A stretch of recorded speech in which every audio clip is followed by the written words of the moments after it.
Ela está caindo, entrando e saindo. Está com problema na conexão dela. Não tem problema, não. E a gente tem duas vias de atuação. A de programação, a gente pega todo o método numérico e programa ele de cabo a rabo, né? Ou então usar uma ferramenta que isso já foi feito por uma equipe de engenheiros e desenvolvedores, de programadores, e aí a gente vai e usa e se concentra no programa. Porque quando a gente faz o código, a gente tem dois problemas para resolver. Um é fazer o código funcionar. Uma vez funcionado, aplicar ele ao problema. Então a gente tem que validar e verificar o código. Primeira coisa. Depois que a gente verifica o código, a gente vai atuar no problema que a gente está tentando resolver, porque a gente não faz ciência da computação, a gente é engenheiro, né? E a gente quer resolver um problema de engenharia, definir uma vazão, definir um fluxo de massa, uma perda de carga, um ponto ótimo de operação. Então, as ferramentas de fluidodinâmica computacional existentes, comerciais, abertas ou não, elas vêm para isso, ou seja, elas já estão todas bem sedimentadas no mercado, tem vários fabricantes, vários desenvolvedores, várias empresas que fazem isso, né? E a gente daí aplica, né? Mas, assim, para usar bem esses programas, requer que você saiba o que pelo menos roda lá atrás. O que é que ele está fazendo. Eu não vou passar pelas etapas de programação e desenvolvimento de código, mas eu tenho que saber o que é que ele está usando, que método que ele está usando lá dentro. Se ele está usando métodos finitos, método de elementos finitos, elementos de contorno, diferenças finitas, fronteira imersa, level set, modelo de dois fluidos, quais os modelos de turbulência, como ele trata condições de contorno. Eu tenho que saber todas essas coisas, porque senão ele vira uma caixa preta e vira um PlayStation. Eu vou setando coisas e não sei o que está acontecendo. E o software não faz perguntas. Como é que você quer tratar isso aqui? Como é que você quer tratar aquilo? Se você não souber do que ele está falando, você corre o risco de ter um resultado e esse resultado não ser factível, ser só um monte de vetor colorido, campinho colorido, lindo, mas não tem nenhum significado de engenharia. Mesmo depois de tendo todo esse ferramental, né, computacional disponível que a gente tem ainda que ter um feedback de engenharia.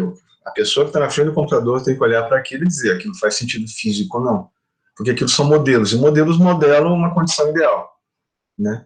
Depois você tem um modelo, você vai ter os resultados, você tem que comparar com a realidade. Aquilo representa meu processo físico? Se representa, eu tenho uma ferramenta preditiva para poder dizer o que vai acontecer com o meu projeto sem que eu tenha que fazer protótipos ou ficar fazendo tentativa e erro no processo. Eu faço isso no computador, é mais rápido e mais barato, né? Mas para isso eu tenho que ter uma ferramenta que me diga que aquilo que o meu sistema A está sendo modelado por aquelas equações. Isso tem um protocolo para a gente poder seguir. A gente vai ver daí quais são as etapas que a gente faz, qual é a base, a gente não vai se aprofundar muito. Tem uma parte teórica do curso, que é para vocês terem um embasamento, entenderem pelo menos o que está acontecendo lá. Vocês não vão sair analistas numéricos de primeira, e isso vai ajudar vocês a entenderem. Quando o programa estiver fazendo perguntas, você vai, não, isso é aquilo que o professor falou, é aquilo que está lá no material que ele passou por e-mail. E aí, para quem quiser se aprofundar, é só ir continuar estudando, que isso vai ficando cada vez mais fácil e mais cotidiano, né? Alguém tem alguma pergunta sobre o curso, alguma dúvida inicial antes de começar? Tá ok, então. Deixa eu ver como é que está meu áudio aqui, tá ok? Então, vou mostrar aqui para vocês um exemplo de código que a gente tem, que é do MATLAB, feito em MATLAB, que seria, digamos assim, a via mais pesada da gente fazer, que é o que todo mundo que trabalha com computação e método numérico faz, né? Por exemplo, aqui a gente tem código, o nome dele é cavet.m, está em MATLAB. Deixa eu voltar aqui para a configuração que ele estava inicial. E é tipo uma receita, né? Um código numérico. Está criando um vetor de P, um P estrela, um tamanho I máximo, J máximo, um vetor divergente, RSH, ou seja, right hand side da equação de pressão, que tem aqui, que ele está falando. Está até aqui o comentário. Sem comentário a gente não sabe o que o código faz, né? Se alguém for codificar, por favor, comente bastante. É uma das partes mais importantes de programação. E aqui tem um monte de funções que ele chama aqui. Ele chama isso aqui é o momento. O momento é uma outra função que é uma outra que está aqui, ó, que é essa. Então é um problema grande, que é uma cavidadezinha quadrada, na verdade é só um quadradinho, que tem uma tampa móvel e o fluido é como se fosse uma correia passando ali com uma certa velocidade, e ela arrasta o fluido dentro dessa cavidade e ela começa a rodar dentro. Né? É um tipo de problema que a gente usa para testar código. Ele tem solução bem conhecida, tem soluções muito refinadas, a gente consegue comparar o que o nosso código faz com esse. E aqui, envolve essas coisas todas aqui, a gente fazer vetores, e aqui a criação de uma matriz aqui. Cadê? Termos de pressão, isso aqui tudo vem do método numérico que a gente está usando. Né? Não precisa entender, a gente não vai fazer isso aqui, é só para vocês verem como é que é. Ó, ele fica quebrado em sub-rotinas, né? Em vez de resolver todo o problema de uma vez, a gente resolve o problema pedacinho. Né? Cadê aqui, ó? Open cavity.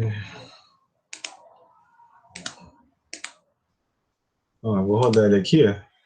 Já rodou. Esse aqui é o erro dele, número de interações, aqui ó, é a velocidade. Essa tampa está movendo. Eu estou com uma malha aqui, o meu domínio está dividido em 11 por 11. Vou dividir ele, vou deixar mais fininho.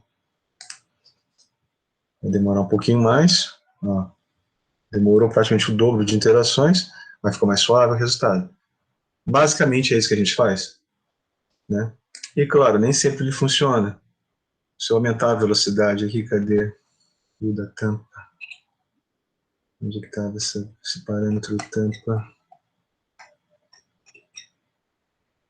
Estar, zeros, alfa, tolerância, interação. Eu não lembro agora onde está. Aqui, velocity 10, tá aqui. Vou botar para 100. Vai dar pau. Ó, não convergiu. Ele não conseguiu convergência. Significa o quê? Eu estou usando o método numérico, que é o método aproximativo, e nem sempre ele funciona. Né? Aumentei a velocidade, né? Isso aumenta a instabilidade, ou seja, um problema mais difícil com velocidades maiores, e do jeito que está aqui, se eu não mexer em nada, ele não resolve. Tem que mexer em algumas coisas aqui, que a gente não vai fazer isso. Esse aqui, digamos, é a via crucis, né? Se a gente for fazer. Eu já fiz isso aqui para passar no meu mestrado, isso aqui seria exercício de disciplina, isso aqui. Né? A gente não vai fazer isso, a gente vai usar códigos comerciais. Códigos comerciais são desse tipo aqui. Deixa eu ver aqui, Discover Live aqui. Esse aqui vocês não vão ter ainda. A gente não vai instalar esse aqui, porque esse aqui é complicado. Precisa de placas de vídeo NVIDIA com CUDA, que é aquela linguagem C dela, para poder rodar. Porque ele roda usando a placa de vídeo em tempo real. Então você vê os resultados de simulação em tempo de execução. Diferente daquele que tem que interar. Né?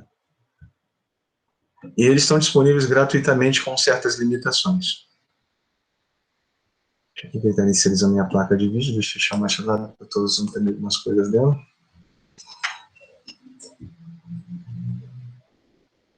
E assim, eu costumo trabalhar no ecossistema da Ansys, tem vários deles, tem da Siemens, tem da Dassault Systems, tem da Star C++, que acho que a Siemens comprou, não sei, não tenho certeza. E essas empresas vão se comprando, né? A Ansys compra um monte delas, uma das maiores. Tá abrindo aqui. Esse aqui é o Discovery Live. O que ele faz? Né? Ele trabalha com análise de geometria. Eu vou pegar esse aqui, ó. A gente vai trabalhar com esse aqui ainda. Ó, é um CADzinho que a gente vai ver, parte do projeto, ó. Todas as ferramentas de CAD. Deixa eu parar isso aqui que ele já começou a fazer. Ó, deixa eu tirar isso aqui. Flow. Excluir. Ok.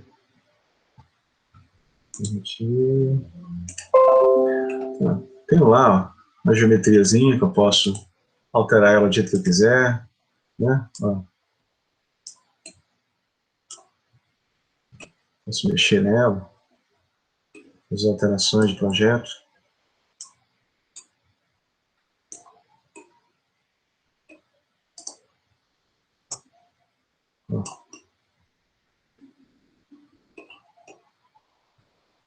fazer várias alterações das que forem pertinentes. Eu posso aumentar isso aqui de tamanho, largura disso aqui. Né? Tem um monte de coisa que eu posso fazer. E aqui dentro, né, eu posso criar uma solução. Tem várias aqui, ó, térmica, fluido, mecânica, estrutural, análise modal, ou seja, vai verificar que frequências essa estrutura trabalha, e de condução elétrica. No caso, no nosso caso aqui, a gente vai ver uma de fluido, rapidinho, só para vocês verem como é que é. Vou dizer que fluido do material que tem aqui. Vou criar aqui para escoamento interno. Vou criar, ele vai fazer umas perguntas, né?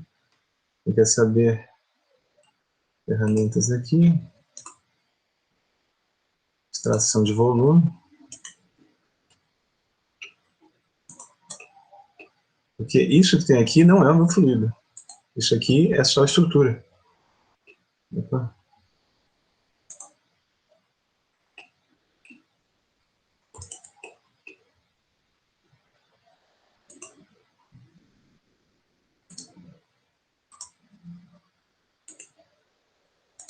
Vamos ver se ele faz. Ó, aquela coisa lá dentro. Opa, não fez. Ele fechou aqui, não deu problema. Ctrl Z. ESC. Não fez. Ferramentas.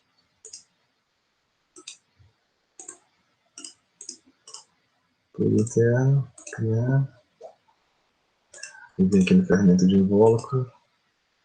Extração. Uma face. Segunda face. Aqui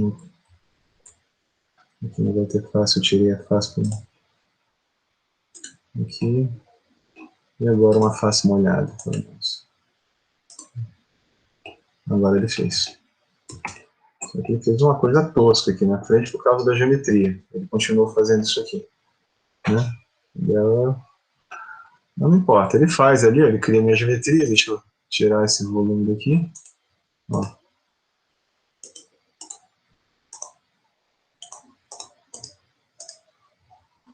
Ele faz. Né? E eu posso daí fazer aqui. Isso aqui. Por que ele sai disso?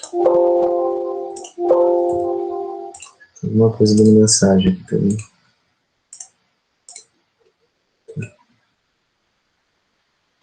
Isso aqui que eu estou fazendo é a preparação do CAD. Ele ficou tosco aqui porque eu fiz essa mudança geométrica, né? Que não deveria ter feito nele. Deixa eu voltar como que era. Ele ter certinho. Já deu uns problemas aqui.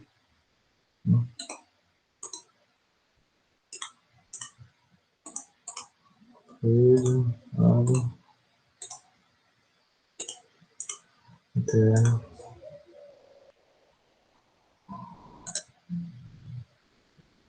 Ele pergunta aqui quem são as regiões de entrada. Saída. Ele já está fazendo, ele está entrando por ali, mas aqui eu não defini aqui, ó, as condições de contorno para ele. Ele já começou a fazer simulação. Né? Mas, na verdade, eu quero que essa terceira aqui seja uma condição diferente. Editar. Não quero essa de velocidade. Excluir essa aqui. Ó. Condição essa aqui.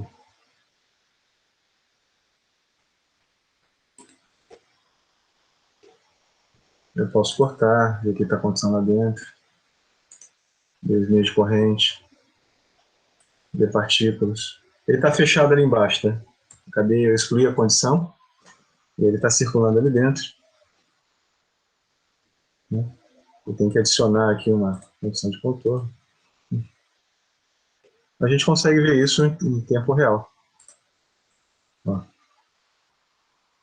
Se eu fizer mudanças geométricas no meu domínio, vai acontecer também em tempo real. Né? Vou fechar isso aqui. Então, esse é um tipo de programa. Ele usa a minha placa gráfica. Nem todos os computadores conseguem fazer isso. Alguns podem fazer. Né? Esse é o tipo de ferramenta que a gente tem disponível. O que ele está fazendo? Ele está resolvendo todas as equações que vocês viram em fenômeno de transporte, vão ver ou estão vendo, depende de que fase que vocês estão. Né? Equação de Navier-Stokes, equação de conservação da energia, equação de conservação da massa, equação da espécie química.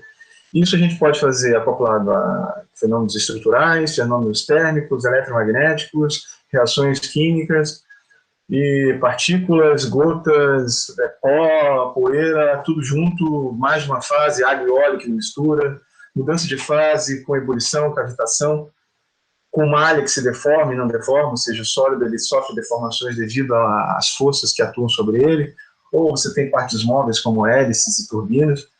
A gente consegue fazer tudo isso. Né? A gente vai ver tudo isso no curso? Obviamente não, é um curso de introdução, a gente vê uma coisa bem mais simples. A gente vai ver os conceitos que embasam tudo isso, né? E daí a gente vai partindo, vendo a parte teórica, e aí a gente tem mais 5 aulas só de parte prática, né? E cada aula a gente vê daí um tipo de problema. A gente vai ver daí escoamento interno com transferência de calor, vai ver escoamento externo, escoamento com reação química, né? E mais alguns, se a gente quiser, se der tempo a gente vê mais alguns, né? Então, o que é CFD? Primeiro, a gente tem que ter definição. É uma sigla do inglês, né? Fluidodinâmica computacional, que é um conjunto de técnicas matemáticas e computacionais usadas para a solução de problemas numéricos que envolvam fluidos. Se não envolver fluido, não é CFD, é simulação. Qualquer tipo de simulação. Tem outros métodos de simulação. Vou ver condução de calor em sólido. Posso usar CFD? Pode, mas não é CFD. Condução de calor em sólido com água passando por cima. Aí é CFD. Eu tenho uma estrutura que está deformando com a força do vento. É só estrutural? Você vai dar o carregamento? Então é FE, é análise de elementos finitos. Não, mas eu vou botar o vento em volta, eu quero ver como é que ele vibra com o vento. Não, agora é CFD acoplado com FE. Né? Então, envolveu escoamento de fluido, envolve CFD. E por que a gente tem um problema com CFD? Todos os modelos, vocês abrem os cadernos e livros de vocês, vocês vão ver lá, equação de transporte da espécie química. Vai ter U, V e W, depois na derivada material. Esse U, V e W vem da equação de Navier-Stokes. A gente vê, por exemplo, em reatores, o CSTR. O CSTR, ele entra, sai, e magicamente tudo lá dentro se mistura, não tem gradiente lá dentro. Né? A gente tem algo do tipo assim no CSTR. Vou ver aqui. Tem lá um CSTR, tem um agitador dele. Aí entra aqui, sai aqui, e aqui dentro a concentração é igual, homogênea para todo mundo. Por isso que ele é um CSTR. Né? Mas isso acontece de verdade? Não, isso não acontece de verdade. Esse treco entra aqui, na hora que ele mistura, esse treco segue caminhos diferentes. Então vai ter regiões aqui que não tem nada do composto que está entrando, logo não reage, e a quantidade de C que sai aqui do meu produto não é aquela que eu estou vendo lá na minha D, C, DT, não tem nada a ver isso aqui. Isso é uma idealização. PFR, então, pior. Um reator de fluxo pistonado. Ele entra assim, fluxo pistonado, né? Significa que o fluxo está reto. Mas não acontece isso, acontece isso aqui. Então tem um perfil de concentração radial. Se eu tenho perfil de concentração radial, então eu vou ter dCdR e 1 sobre R, mais o dCdZ. Todas aquelas soluções que tem no Fogler, joga fora. Acabou. Vai acontecer isso aqui quando? Quando o escoamento for extremamente turbulento. E aí, na média, a gente aproxima para um PFR. Aí, no Fogler, para dizer que o Fogler está errado, o Fogler não está errado, tá? Aqui são modelos de reatores, ajudam pra caramba. Os últimos capítulos, a gente tem daí as DTRs, né? Que é para você ver daí o desvio da idealidade, né? O quanto ele está desviando da idealidade, são as curvas de tempo de residência. E aí, quando a gente vai simular isso, a gente simula tudo aqui dentro, né? Ver o que acontece aqui. É isso que a gente quer saber. Se você está preocupado com entrada e saída, né? Não quero saber o que acontece aqui dentro, você não precisa das equações de transporte. Você faz um balanço global, o que entra igual o que sai, e supõe que tudo lá dentro está acontecendo maravilhosamente bem. Aí vira controle, vai ter uma transformada de Laplace, faz uma função transferência, vai lá, né? X, faz um feedback, pronto, vai no Simulink e resolve. Mas eu não sei, eu quero saber o que acontece aqui dentro. Tem zona morta? Está misturando tudo? Né? Qual o caminho para esse negócio? Tem curto-circuito? Né? Aí não, também não é controle, eu já não consigo mais fazer. Né? Eu preciso resolver as equações do jeito que elas são. Eu preciso resolver a física exata. E isso é o mais comum do que parece ser. Vocês vão sair do curso de engenharia química sabendo o básico para começar a fazer coisas muito mais complexas. Né? E essas equações são a ferramental. E quem que usa isso aqui? Né? É extremamente usado na indústria de processos químicos, desempenho aerohidrodinâmico, por exemplo, vai desenhar um carro. Vocês vão ver o HB20, Celta, que mais o outro, gente? Esses modelinhos tipo HB20, eles têm todos a mesma forma. Aquela coisinha assim, hatch aqui atrás, por quê? Porque é a melhor forma que dá a aerodinâmica para esse 1.0 com essa carga e com esse torque que ele tem. Por isso que quase todos eles são parecidos. Você tem aquele, mais ou menos aquele formato, aquela forma. Né? Aí, à medida que você vai aumentando a potência, você pode brincar com o design dos carros, porque aí você vai faz daí, diminui o arrasto dele e aumenta o desempenho dele. Né?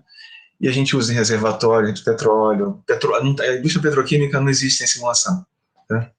No processo de calor e transferência de massa, previsão do tempo é a simulação de CFD com métodos bem específicos para equações de clima, né? E para equações do tipo caótica e métodos estocásticos, né?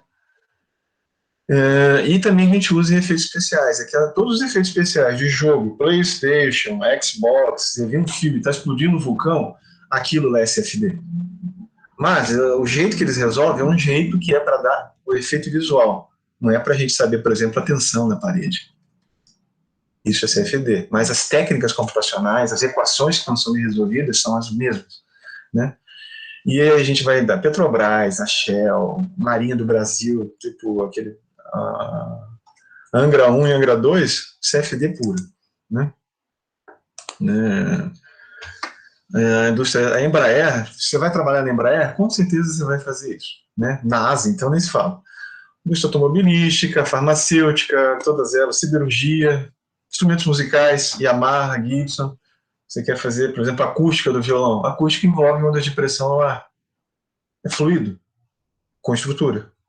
Né? Então é aeroacústica com fluido, com estrutura. Então você consegue prever até os harmônicos que vão ser instrumentos. Um exemplo, a gente tem aqui uma turbina, né? Um compressor. Está entrando aqui, ó, e a gente consegue fazer esse tipo de animação.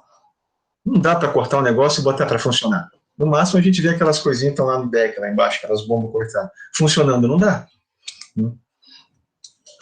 É um mercado que paga bem, está em expansão, as empresas perceberam de uns 5, 10 anos para cá, além dos computadores estarem bem mais baratos, né, serem mais acessíveis de você comprar um computador para trabalhar numa empresa, eles perceberam que é mais barato fazer isso. Porque você não fica num ciclo de fazer protótipo, testar, deu errado, repensa, e você nem sabe o que deu errado. Muda aqui, alisa ali, arredonda aqui. Você faz isso no computador. E você roda 20 cabos ao mesmo tempo e vê qual deles deu melhor que você está procurando. Só que, assim, é uma área que requer muito conhecimento de computação e de outras coisas. Né? Então, a gente tem pouco profissional capacitado. Né? Não que a gente não tenha gente talentosa, é que a gente não tem foco nessa capacitação. Alguns programas de pós-graduação têm esse foco. O programa que eu fiz na Engenharia Química e na Engenharia Mecânica tem isso lá na Universidade Federal de Santa Catarina. No Federal do Paraná temos também. Na USP, na UFRJ, lá na COP, em Campinas, tem alguns centros muito fortes em computação científica e métodos numéricos. Né? Mas, assim, é complicado e difícil, né? Requer muito esforço. Né? E tem muita vaga no Brasil e no exterior. Tem vaga para tudo que é lugar. Se você souber falar inglês e outro idioma, você escolhe onde trabalhar. E por que é tão difícil? Por que falta? Porque você tem que saber. Engenharia, obviamente, qualquer engenharia, dependendo da área que você trabalhar, entender muito bem de física, matemática e computação. Então você tem que saber o cálculo muito bem, porque tudo que você vai usar é cálculo. Você vai usar integrais, vai usar diferenciais, teoremas integrais, teoremas diferenciais, um monte deles. Tem que saber como eles funcionam. Tem que entender de física, tem que saber de termodinâmica, vou trabalhar com escoamento que é compressível. Que equação de estado eu vou usar? Depende do fluido, depende da pressão. Ah, é gás real? Então é equação cúbica? Qual tipo de equação que eu vou usar? Ah, hidrocarboneto de cadeia ali, aberta. Então é uma equação de cadeia fechada, é outra. Cadeia longa, é outra. Cada uma delas tem... Aí tem simuladores de processo, que não é o nosso caso, o pessoal tem outro curso aí com o DW5, que trabalha com essas coisas sem ver o que acontece dentro do processo. Só entrada e saída. Né? São aquelas equações de operações. Né? E você tem que saber métodos matemáticos que diz respeito a equações diferenciais. Como tratar equações diferenciais, como resolver equações diferenciais de qualquer ordem, qualquer tipo. Né? Álgebra linear, que é o coração de todo o método numérico. No final de qualquer método numérico, a gente tem uma matriz para inverter. Sempre. Né? Você não entende de matriz? Pega o livro de álgebra linear, no Steinbrück, ou qualquer outro lá, e refaça. Geometria analítica, porque a gente vai envolver muitas coisas que envolvem linhas de corrente, geometrias no espaço, então é bom entender. Mecânica dos fluidos, é óbvio, convecção de calor e massa. E aí, no nosso caso de engenharia química, reatores químicos e operações unitárias. E, com certeza, pelo menos uma, né, linguagem de programação. Pode ser C, preferência C++ ou Fortran. Né? Fortran dos mais novos, 90 para cima. Né? Essa aqui vai ajudar, o Fortran antigão também. Tem o Python agora, que eu uso também, é muito legal. Né? Vocês podem usar. Tem que saber alguma coisa de computação gráfica. Né? CAD, porque a gente vai ter que pegar geometrias de problemas, de estruturas, de equipamentos, e tem que limpar ela, não pode botar cada rebite no negócio, a gente não vai colocar isso lá na simulação, a gente vai botar só o que é importante na escala que a gente trabalha. Tem que saber inglês, né? Pelo menos, isso é óbvio, né? Sempre foi. Entender de hardware, né? Qual é a configuração do meu computador? Consigo rodar isso aqui? Porque isso aqui é tempo, né? Reloginho, tem um tempo. E tempo é dinheiro. Né? Então você tem que saber praticamente todo o seu currículo de engenharia muito bem e mais aquilo que você vai fazer do próprio problema. Né? Eu já simulei coisas de engenharia biomédica, injeção em medula, mecânica de osso, implante dentário, tumor cerebral. Né? Não tem nada a ver com engenharia química, mas a gente consegue modelar porque a gente trabalha com modelagem. Engenharia química é uma das engenharias que mais modela. As outras engenharias geralmente tiram os modelos da estante e usam. A gente não, a gente tira os modelos da cartola. Ou então altera os que já existem. E a gente trabalha, isso é uma das poucas que trabalha com transferência de massa. Né? E como é que era isso lá em década de 60, 70, 80? Era muito caro, né? Feio pra caramba, tudo no DOS, essas coisas aqui, até o NET ainda, mas feio pra caramba, né? E uns computadores gigantes. Ainda a gente usa computador gigante, mas só tipo NASA, governo, vegetando um negócio desse aqui, né? E agora não, né? A gente tem aqui qualquer, ó, computadorzinho xixelento resolve ali, ó, turbina Python rodando aqui o da NASA também, mas a gente pode resolver em desktops, né? Eu tenho um laptop aqui que resolve, eu tenho outro desktop, é possível, e a gente tem qualidades gráficas excelentes. A minha calculadora tem mais poder de computação do que esse daqui da tela. E tem os caras cavalos, tipo o Summit. O Summit é o HPC, né? O High Computing Computer, né? Computador de alto desempenho. Né? Ele era o maior até pouco tempo atrás, já foi superado recentemente. Ele é um IBM Power 9, né? Tem 2 processadores por nó. O nó digamos assim, uma identificação de endereço de processador, né? Digamos assim, o meu computador aqui tem um único nó com 6 núcleos, cada um. Eu tenho um Intel 7 e 6, né? Nova geração. Né? De 6 núcleos, né? Se tivesse esse teria 8 núcleos, mas se botar 8 aqui, ferve o computador, que é um laptop. Né? Então ele tem 4.608, então ele tem mais de 9.700 núcleos de processamento. Né? Ele faz 42 bilhões, não, 20 bilhões, teraflops de operações de pontos flutuantes por segundo. Né? E ele tem para cada nó só 512 GB de memória DDR4. Né? Meu computador tem 16 para o computador inteiro. Né? E ainda tem as NVIDIA, ele tem um monte de coisa. Ele consome cerca de 13 megawatts, é tipo 2% de uma turbina de Itaipu. né? E ele faz coisas desse tipo aqui. Cadê aqui, se eu tenho... Eu deixei aberto aqui. Isso aqui é uma simulação da NASA de um queimador. Isso é uma simulação, tá? Isso é uma turbina lá das navezinhas que eles querem fazer para descer em Marte. Isso é uma simulação. Feita nesse computador. Com esse nível de precisão, né? Essa imagem que tem aqui é dele. A gente é capaz, isso aqui, a gente é capaz de fazer coisas desse tipo aqui. Isso é uma simulação, isso aqui é só um render do campo de temperatura que está saindo dali do escape, da exaustão ali. Né? Isso aqui está sendo simulado naquela máquina. É um poder de computação muito grande, né? Nunca usei um desse tamanho, mas já usei outras coisas. Ele é desse tamanho aqui. Né? Ah, esse aqui é o Sunway, esse aqui é o na China. Ganhou dele agora. 15 megawatts de potência e tem 260 núcleos por nó. Tem 10 milhões de núcleos. Então, são 10 milhões de processadores trabalhando para você fazer um cálculo. Ou vários deles. Mas tem esses aqui também. O meu é esse aqui, de cima, esse Dell aqui. Né? Você gasta aí, eu paguei uns 6 mil nele, um G5. Esse aqui é um Legion, esse aqui é um Lenovo, que tem essa outra telinha aqui que é legal, mas é frescura, deixa de caro pra caramba, mas é muito bom. É o Zephyrus. Esse aqui é o Acer, né? Predador. Então, são computadores... Por que os gamers são bons? Por causa da refrigeração. Se a gente botar eles para rodar num laptop por muito tempo, geralmente as simulações sérias duram muito tempo, você vai queimar o laptop, acontece direto. Por isso a gente usa desktops ou computadores daquele tipo. Né? Um desse aqui, por exemplo, tem 1, 2, 3, 4 ventoinhas no cara. Ok, ele tem umas placas de vídeo lá que dissipam muita energia, vai ser a mesma coisa. E quase sempre a gente usa mais telas. Né? Vocês olharem aqui, eu tenho 2 telas aqui, estou instalando alguma coisa aqui agora, um outro simulador aí. Né?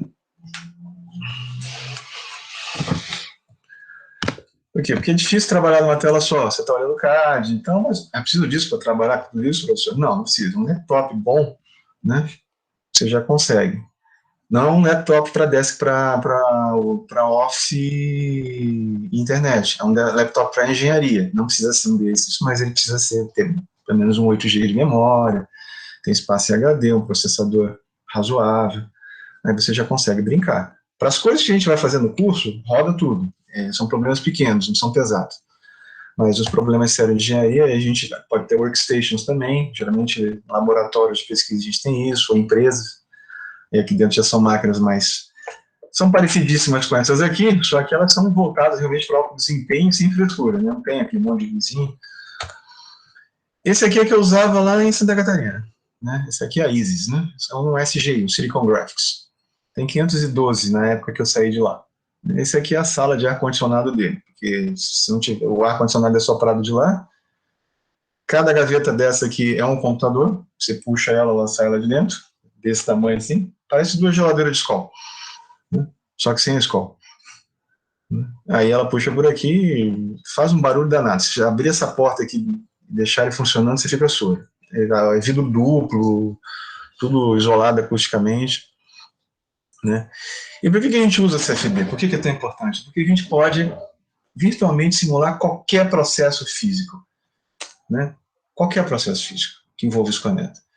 E alguns deles são, às vezes, impossíveis de serem feitos. Você, às vezes, não consegue colocar um termopar em uma certa posição, você não consegue saber qual é a tensão que está acontecendo, você não consegue saber onde está batendo cada partícula de areia que está dentro do escoamento e está esmerilhando a carcaça da tua tubulação. Você não consegue ver essas coisas experimentalmente sempre. Ou fica muito caro de fazer. Ou você tem que fazer uma escala menor, quando você faz o upscale, não dá para fazer. E exemplos assim que são realmente infactíveis, né? Não dá para fazer. Explosão de plataforma de petróleo. Eu vou fazer a maquete? Eu não vou. Eu não sei, não vou explodir uma plataforma também, mas eu posso fazer incêndio, minas terrestres, lançamento de foguete, o Elon Musk usa direto para os SpaceX dele. Reatores nucleares, clima, maré, até o Big Bang, né? Dinâmicas estelares, tipo formação de galáxia, previsão do tempo, um monte de coisa. A gente não tem como fazer essa coisa em laboratório. Então a gente usa simulação, e aí vê que se os dados da simulação bate com aquilo que a gente observa no processo na natureza. Bateu, o modelo está valendo. E se a gente não usar? A gente vai ver um problema, vai analisar um problema, vai fazer uma análise física dele, né? Vou pensar em quais equações, quais modelos que acontece, vou dar uma explicação, vou modelar matematicamente, vou escolher lá um conjunto de equações e condições que ele trabalha, vou dar um jeito de resolver esse cara, numericamente, analiticamente, numa tabela, pedir para um amigo que sabe mais, não sei, olhar na coleção Shaw, não interessa. Vou olhar os resultados. Funciona? Ok, a gente comemora. Não funciona? Retorna. E isso aqui demora. Demora.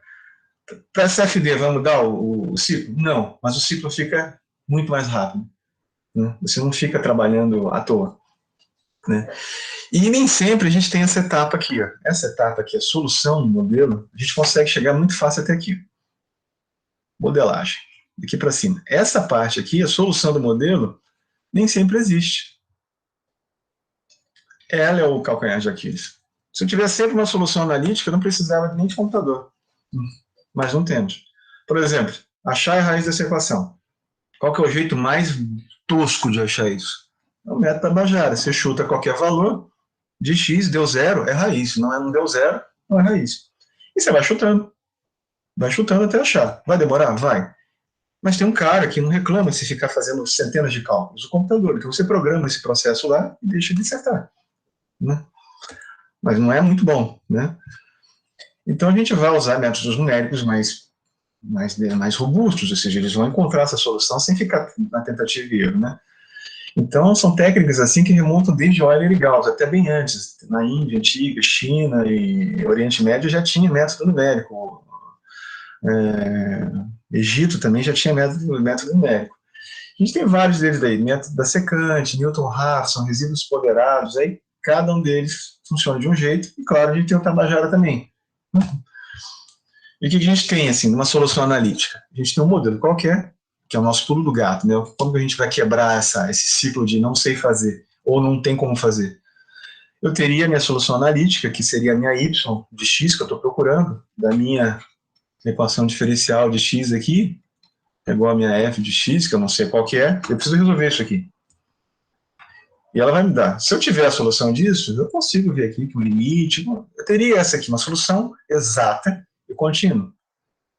Mas eu não preciso fazer isso. Eu posso ter algumas soluções aproximadas em alguns pontos chaves, né, com um espaçamento discreto, né, e aproximado, e isso já me dá o contorno da minha solução. Quando eu olho para as duas, elas são aproximadamente a mesma coisa.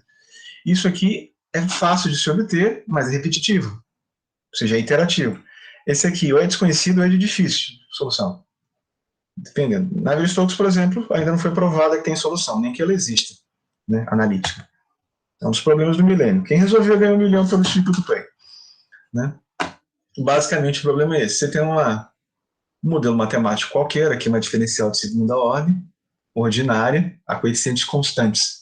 E como é que eu sei disso? Porque eu sei de métodos matemáticos.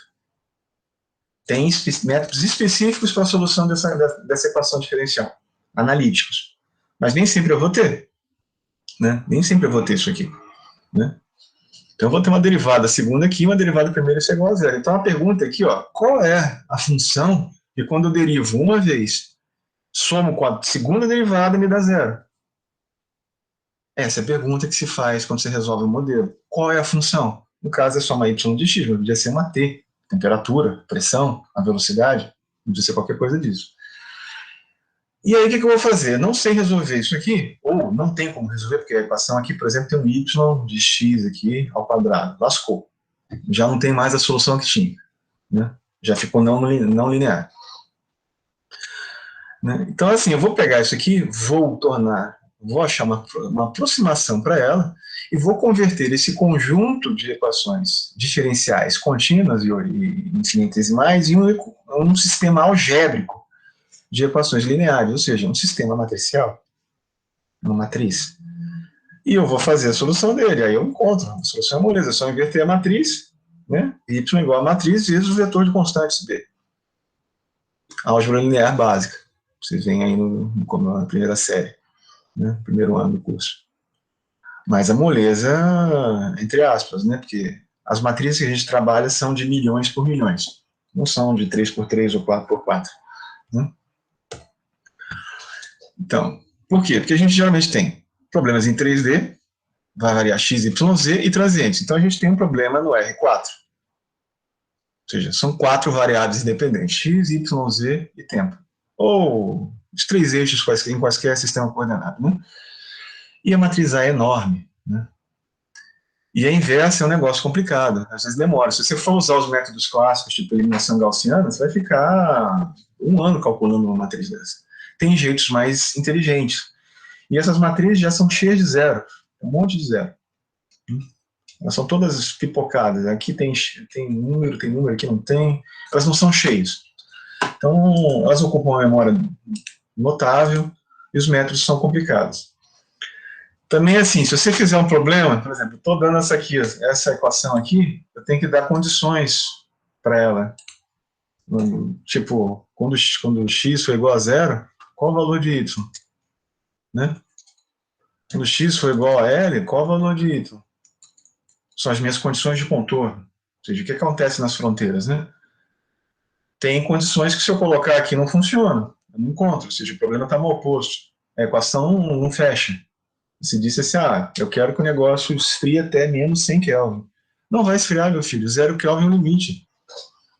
Né? É fisicamente impossível. A equação não vai encontrar, o problema está mal posto. Aí você joga isso para o simulador e dá tudo errado. Né?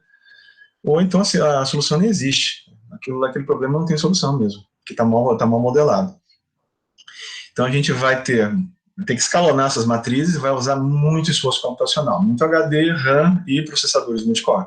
Ou, no caso ali, aqueles processadores. Né? E ele não reclama. Você bota para rodar, vai tomar café, vai fazer relatório, vai assistir uma série, ele continua rodando. Né? Se você souber montar o problema. Vai ficar, tem problemas meus que rodavam 3 meses. Né? Aqui é uma injeção de combustível, numa válvula de um carro. Né? Não dá para fazer esse experimento real. Vou fazer um de acrílico, nunca que eu vou conseguir botar a pressão que eu coloco dentro do motor, do bloco do motor que é feito de aço, nem a temperatura que eu chego. Né? Aqui, por exemplo, dispersão de gás dentro de uma sala. Né? Você está vendo exatamente o caminho, né, das correntes e como elas se misturam dentro daquela sala. Agitação e mistura, vocês veem operações, mas a gente não consegue saber. Isso aqui é o campo de pressão que está desenvolvendo ali, está baixando a pressão. Né? Escoamento aqui, ó, a grade do carro, aqui a grade do carro, além de ser bonita, ela tem uma função, né, que é permitir o resfriamento do radiador e do bloco do motor. E aqui você vê exatamente a temperatura que ela está. Né, ela entrou com a temperatura aqui, acho que 16, 36 graus aqui, e está saindo a 50 e poucos graus aqui, só na velocidade que o carro está andando, 160 por hora. Agora, com esses negócios de Covid, né, o pessoal está fazendo simulação dessas coisas, escoamento orgânico, engenharia biomédicas. Esse aqui é o meu, que eu falei de injeção de comprimido, de medicação na medula, que é matéria cinza, matéria branca, espalha nesse sentido. Isso aqui é para quem sofreu lesão medular, vai tomar uma hack, alguma coisa. Aqui espalhando medicação, impulso ali com injeção contínua. Você consegue ver. E a gente faz essas animações todas, por isso tem que ter de computação gráfica. Ó, a gente consegue ver também. Esse aqui tá meio zoado. Esse aqui é do meu mestrado, esse aqui é o experimental feito na Argentina, um grupo lá. Esse aqui a simulação. Isso é um canal de autoforno, isso aqui é ferro fundido. Esse canal tem 18 metros, aqui tem um autoforno de 60. Eles abrem um buraco na parede e daí escorre aqui o metal com a escória. Ele tem que separar. Só que a parede dele é feita de cimento refratário. E com o tempo ela vai comendo. Eles queriam saber por que ela desgasta. Para saber isso, a gente tem que entender do escoamento. E aí a gente tem a comparação aqui. O problema é essa mistura aqui. Tem uma reação química que ocorre entre a parede, o ferro e a escória, que vai desgastando ao longo do tempo. Ele dura uns 28, 30 dias para desgastar. Depois tem que parar a operação e abre um furo do outro lado. Aqui é o mesmo problema. Deixa eu ver. Oh, meu Deus. Volta. São as tensões. O pessoal achava que era o cisalhamento disso. Né? Aí você olha lá, nossa, tem um cisalhamento alto no fundo. Mas não gasta o fundo. Quem gastava era aqui, na lateral. nessas duas faixas aqui. Essas regiões aqui que gastavam. Aqui não tinha desgaste nenhum. Ali era lisinho. Quase, acho que baixava meio milímetro aqui. Daqui entrava, isso que fazia assim. Abaulava até. Né? Aqui, ó. Essa aqui a gente tem a comparação dos resultados. Essa aqui é a geometria final dele, depois de gasto, e aqui é a geometria prevista, depois de a gente ter achado o campo, né? E aqui estão os perfis que a gente previu. Então, assim, não basta ser bonitinho isso aqui é lindo, mas isso aqui serve para quê? Não sei, né? Até que eu faça essa análise, ou seja, eu sei que está gastando aqui, ó, tá igual, né? Tá das mesmas linhas aqui. Então agora eu tenho um modelo, se eu quiser mudar o escoamento, eu sei se vai gastar menos ou mais. Eu consigo agora prever. Então, assim, tem que informar. E para isso aqui precisa do engenheiro, precisa do cara que está lá atrás, para olhar aquilo e saber se aquilo faz sentido. Aqui a gente tem também outro exemplo de, por exemplo, incêndio no metrô. Para onde que vai a fumaça? Né? Ó. Aqui são duas plataformas, a linha do trem, aqui, ó, escoamento, né? Temperatura ali está em Fahrenheit, né? Vai começar a esquentar aqui, ó. Isso cria uma pluma de convecção, vai, joga, começa a fazer tudo circular e faz a fumaça expandir lá dentro. Dá para brincar também aqui, ó. Quando a gente não tem o CFD, vai para o túnel de vento, isso aqui é da NASA. Tá o avião inteiro lá, os carinhas aqui embaixo. Vão ligar o túnel de vento lá e vão ver daí como que ele se comporta. Provavelmente aqui para ver se ele vai tendo a sustentação. Vai dar um stall aqui na asa, ele vai perder a sustentação. Eles querem medir isso, e aqui dá tudo sensoriado. Ou você vai lá e bota ele no CFD e faz o protótipo dele virtual, analisa, e depois, quando você estiver bem seguro, você monta um protótipo e manda para cá. Não vai fazer 20 aviões desses, vai fazer um ou dois. Aqui é só uma frescurada, né? Isso aqui é mais para congresso. Movimento de câmera, a gente consegue fazer essas coisas aí, né? Um álbuzinho. Essa imagem de fundo. Aqui já é um escoamento multifásico, a gente tem área em cima e tem água embaixo. E é o logo do CFX rodando. Então aqui é um problema de malha móvel. A malha está se movendo. Você vê daí a mistura. A gente consegue fazer essas coisas. Leite fluidizado, que a gente tem direto. Tem até em Lab 2, acho que tem, em Lab 3, sei lá agora qual que tem. Acho que Lab 3 tem leite fluidizado. Sim. Então você vê aqui a fração de sólidos, temperaturas. Aí, interação fluido-estrutura, que está escoando e tem essa paleta aqui que está sendo distorcida com o escoamento. E ela muda o caminho do fluido e o campo de pressão. Essa aqui é a tensão de um lado, que está aqui, ó. E lá no fundo a gente tem a pressão do fluido, que muda. Então você vai mudar, você vai criar agitação dentro do fluido. Então, assim, qual que é a característica comum de todos esses problemas que a gente tiver? A gente sempre vai definir, a gente está sempre interessado em saber o campo de velocidade e o campo de pressão. Então, ou seja, o escoamento. Então, a gente tem sempre isso aqui, ó. PV, pressão, velocidade, é o que a gente quer saber. A gente quiser saber temperatura, concentração, campo elétrico, campo magnético, fração molar, não importa. Tudo isso vai envolver pressão e temperatura, né? Pressão e velocidade. Então vai envolver o escoamento. Todos eles envolvem escoamento. E isso é CFD, né? Não envolveu pressão e escoamento? Não é CFD, qualquer outra coisa, né? E a gente pode daí trabalhar com tudo isso aqui acoplado com essas outras equações aqui, que são equações que vão ser transportadas com a massa, né? Uma velocidade U vai estar sendo carregada com o escoamento. E se a gente vê outros mecanismos? Aí a gente vai ter outros tipos de simulação, que vão envolver CFD, e elas têm siglas bem específicas, que é bom vocês conhecerem. Se a gente ver aqui, quem é o exemplo ali, né? Interação fluido-estrutura, né? É Fluid Structure Interaction. Então a gente tem um FSI. Então vai envolver CFD e estrutural. Eu tenho transferência de calor conjugado, eu tenho, digamos, sólidos, na carcaça de uma tubulação, transferindo calor para o fluido dentro, tipo um trocador de calor. Então eu tenho condução de calor, convecção de calor e tenho escoamento. Então eu tenho fluidos e sólidos trabalhando em conjunto. Então eu tenho uma transferência de calor conjugada, conjugated heat transfer. E se eu tiver mais de uma fase, por exemplo, tenho aqui água e aqui óleo, né? É a mesma coisa do SFD, só que é de múltiplos fluidos. Então é um escoamento multifásico. Então é multifluid e computational fluid dynamics. Tem fluidos como aço ou sais fundidos, plasma, que são carregados eletricamente. Você tem íons ali, né? Você tem carga elétrica, né?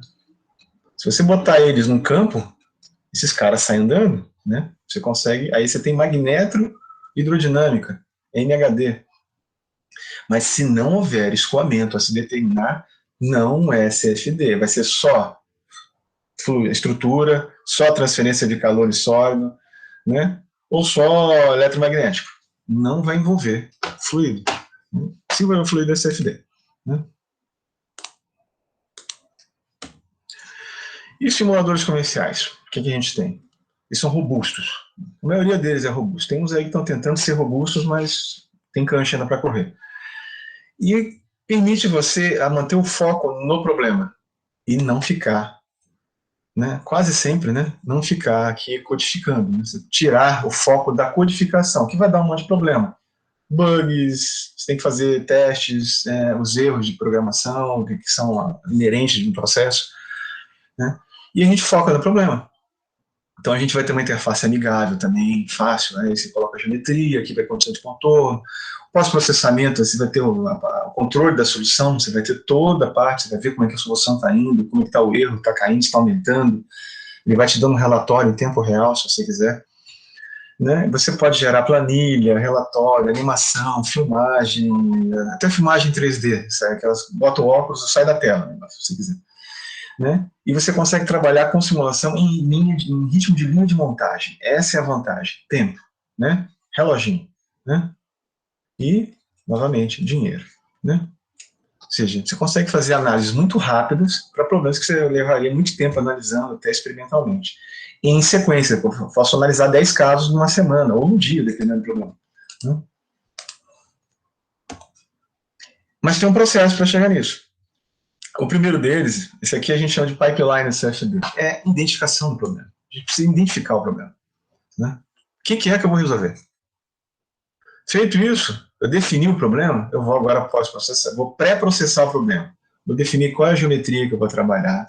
Eu vou pegar essa geometria, vou subdividir ela em subgeometrias, né, ou elementos, ou números de controle para resolver a equação para cada um deles. Vou definir quais equações estão lá, que já foi feita aqui na identificação, mas eu tenho que dizer para o simulador o que é que eu vou usar. Se vai ter fluido, se vai ser temperatura, se vai ser compressível, incompressível, se vai ser água, se vai ser ar, qual é a densidade, qual é a viscosidade, e quais os métodos que eu vou usar para resolver isso. Né? A parte numérica, que táticas eu estou usando. Depois disso, a gente vai para a parte de, aí isso vai gerar uma matriz, um sistema linear para resolver, né? Vai gerar isso aqui. Esse cara é resolvido nessa etapa. Aí ele só. Depois disso a gente tem o vetor solução, né? Ele sai daqui. E agora eu tenho que tirar a informação de lá. Vou ter um monte de informação. Vou ter U, V, W, P, temperatura e todas as variáveis derivadas dessas coisas. Tensão de cisalhamento, tensão de deformação, compressão, fluxo de calor, vetores, eu vou ter tudo, né? Coisas que, em lugares que eu nem conseguiria amostrar se eu fizesse um experimento. Então, a primeira deles, assim, identificação do problema. O que a gente faz? São perguntas clássicas de processo. Isso aqui a gente está lá na planta, no laboratório, ou no mestrado, no TCC.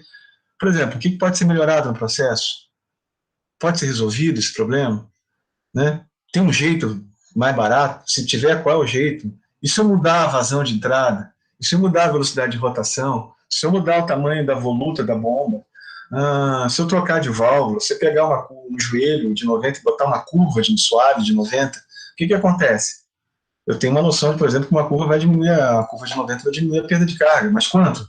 Eu vou ter que montar aquilo tudo que eu faço em lado, botar lá, furar os canos? Não, eu posso simular isso, né?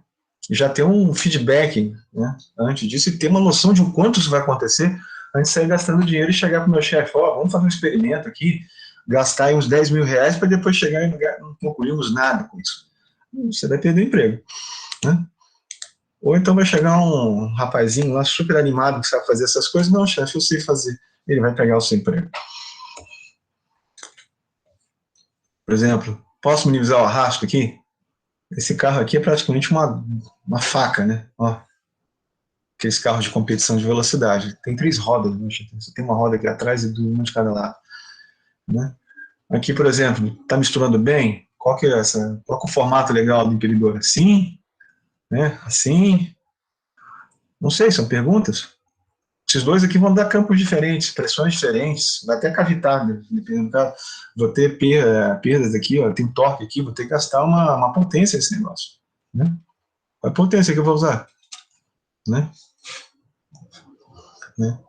E uma muito importante, CFD é a ferramenta adequada para se resolver isso?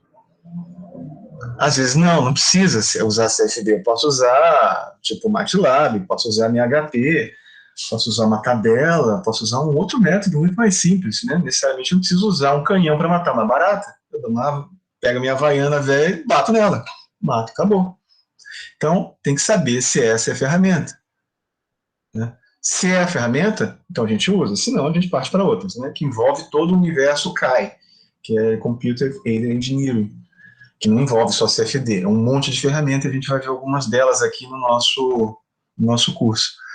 As que são voltadas para CFD, mas quando vocês abrirem os programas que eu vou pedir para vocês instalarem, né, vocês vão ter daí uma lista de programas que vocês vão fazer o que vocês quiserem lá, até a otimização. O pré-processamento, né? O pré-processamento é o estágio onde a gente vai especificar o modelo e vai traduzir isso para o código. Vou programar? Não, só vou preencher os campos do software, né? Mas eu tenho que primeiro saber que modelos eu estou resolvendo, eu tenho que entender da física, né? Se eu não for engenheiro, não saber o que está acontecendo, eu não consigo fazer essa parte. Eu vou preencher coisas estranhas, né? Geometria, é literalmente o CAD. O CAD ele vem cheio de coisa, por exemplo, aqui vai ter parafuso, né? Rebites, borrachinha. Precisa disso tudo para o que eu vou fazer? Não, então eu vou tirar do CAD. Eu tenho que limpar. Então eu tenho que saber trabalhar, nem que seja o básico do CAD. A gente vai ver essa parte de tratamento de geometria, que é o pré-processamento. Outro aqui, por exemplo, que a gente rodei ali de exemplo para vocês, aqui é um exemplo diferente. É uma junção T, e é isso aqui que vem no CAD. Tem lá os parafusos, porca, arruela, a tubulação que continua para cá, que foi cortada, né, esses flanges aqui, provavelmente deve ter o O-ring aqui dentro, que não interessa. Mas isso aqui não é fluido, isso aqui é estrutura. O fluido é o negativo disso, eu tenho que tirar o volume daqui de dentro, que é essa parte aqui. Aqui sim, aqui é uma... Ó, pode estar entrando sim. Aí aqui eu vou dizer o que tem aqui, o que acontece, que fluido que é, se é água, se é vapor, que temperatura que está, qual a rugosidade da parede, vou dizer para ele o que é. Mas a minha geometria, o meu domínio de análise é esse aqui, não esse. Se eu transferir calor, aí sim, eu vou envolver esse cara também, porque aí ele vai perder calor para cá, vou ter transferência de calor nessa carcaça, né? Depois disso, a gente pega esse CAD tudo bonitinho e subdivide esse cara e discretiza ele, né? A gente vai criar pontinhos onde a gente vai resolver as equações de forma aproximada. A gente vai fazer exatamente, cadê aqui? Isso aqui. Só que em 3D, em geometrias super complexas. A gente vê isso aqui, ó. Aqui tem um tipo de malha que a gente chama de malha quad, né, que envolve quadradinhos, e aqui malha tetraédrica, né, que envolve pirâmides tetraedros, né? E aqui malha hexa, né? São tipos de elementos, de volumes de controle diferentes, né? Essa é assim. Tem uns triângulos perdidos aqui no meio, e aqui é todo tetraédrica, né? A gente vai ver daí a parte de geração de malha. E aqui são outras malhas, aqui, ó. Aqui são tubulações, isso aqui é para pegar a camada limite de fluidos, por causa dessa... Se não tiver esse refinamento aqui, ó, eu não pego essa curvatura, vai fazer assim. Né? Tá errado isso aqui. Tem que pegar esse perfil, então tem que refinar aqui, ó. Então, quanto menor o meu elemento, mais próximo daquele. Eu estou trabalhando com DX. né? E a gente vai para ΔX. Quanto menor o meu ΔX, mais próximo disso aqui é a verdade. Então, mais próximo da física real. Mas quanto maior o número desses caras, mais tempo é o meu cálculo. Aqui eu tenho duas malhas diferentes com o mesmo problema. Aqui tem uma malha tetraédrica e aqui tem uma malha hexaédrica, né? Para o mesmo problema. Aqui eu tenho um avião com malha mista. Em volta do avião tem hexaedros, ou seja, cubos, né? Para pegar a camada limite em volta dele. E em volta, lá no domínio, no ar, eu tenho tetraedros. Aqui eu tenho uma pá de uma turbina, mesma coisa. Aqui eu tenho tetraedro, só a pazinha de turbina, e aqui em volta para pegar a camada limite. Esse treco até hoje eu não sei o que é, uma pecinha. E aqui eu também tenho uma camada limite para pegar aqui. Então, ó, o refinamento, né, em cima dele. Então, coisas vão acontecer ali. A precisão está intimamente relacionada ao tamanho desses caras, né? Esses tamanhozinhos aqui, ó. Aqui, ó, tem um tamanho, aqui tem outro. Então, aqui a precisão vai ser maior. Então, coisas mais sérias acontecem ali. Opa, aqui. E definir a física do modelo. Eu preciso daí dizer para ele, tá, eu tenho nessa geometria, fiz a minha discretização, o que é que acontece nas fronteiras? Pô, aqui acontece, sei lá, temperatura externa, aqui tem uma fonte de calor, né? Aqui está isolado, né? Aqui eu tenho convecção, né? T, menos T, da temperatura externa, T interna. Aqui eu tenho ar, né? Aqui eu tenho vácuo, não sei lá. Aqui vou ter radiação. Eu tenho que dizer essas coisas para ele. E qual a temperatura inicial que estava aqui? Né? Qual é a pressão inicial que estava aqui? Qual é a velocidade inicial que estava aqui? Eu preciso dessas informações. É a física do modelo. Sem isso não tem também solução. Depois aí a gente vai rodar, né? Rodando, ó, que por exemplo é um corpo imerso. Aqui tem ar, né? E aqui tem água. E aí vem uma onda aqui e chacoalha. Tá vendo a estabilidade desse cara? Esse cara pode tombar para lá ou para cá. Isso é feito, por exemplo, para navio. Você quer saber se o navio é estável, né? Navio, estabilidade em escoamentos. Aí a gente pode. Cadê aqui? Ó, aqui é um problema clássico também de superfície livre, tem essa fronteirinha. Aqui é uma pluma térmica. Ó. E a gente tem aqui, ó, todos os vórtices em 2D, né? Bem simplesinho. Isso aqui em 3D é mais complexo ainda. E aí a gente vai, diz para o solver, a gente vai fazer o erro, qual é o critério de solução? A solução é quando a gente chegar em tal 0,0001 de erro. Ok, isso é a minha solução. Qual o esquema numérico, quantos processadores eu vou usar, quantos computadores, se eu vou rodar nessa rede, se eu vou rodar em outro, se eu vou rodar lá vou mandar daqui para Campinas o negócio. Se eu tiver acesso remoto, eu consigo fazer. E aqui você acompanha, esses aqui são os erros de cada equação. Continuidade, Navier-Stokes em x, y, z, equação de energia, as equações de turbulência, para a energia cinética turbulenta e taxa de dissipação turbulenta, KS. E a gente está vendo o erro delas, à medida que ele vai inteirando. Então, uma hora que ele para, e chegou no critério dele, atingiu, parou o cálculo, 140 interações. Depois a gente tem o pós-processamento, que é pegar isso tudo e fazer figurinhas, né? Ó, aqui, ó, o responsável pelos barulhos das picapes é isso aqui, né? Esse vórtice aqui atrás. Aqui, ó, o tanque de gasolina. Essa coisinha aqui existe para evitar que a gasolina fique chacoalhando quando você faz uma curva e tire estabilidade em curvas do veículo. Então você está vendo o que acontece com ela, como isso aqui está enchendo, e depois ele provavelmente deve colocar um vetor aqui para trabalhar para lá e para cá. Né? Esse aqui é o bico da mangueira lá da bomba. E aqui a gente tem processamento paralelo, né? Por isso que a gente usa vários processadores. Se é um carro de Fórmula 1 realmente feito, já tem uns 10 anos isso aqui, cada pedaço colorido desse é um pedaço da geometria que foi dado para um processador diferente. Então esse vermelho foi rodado num processador, esse amarelo foi rodado no processador, esse laranja em outro, verde em outro. Então aqui tem 1, 2, 3, 4, 5, 6, 7, esse azul escuro, esse aqui acho que é 8, 9... Tem pelo menos, já falei aqui, 16, tem 16 particionamentos aqui. Vocês têm 16 processadores trabalhando em cima desse carro. Né?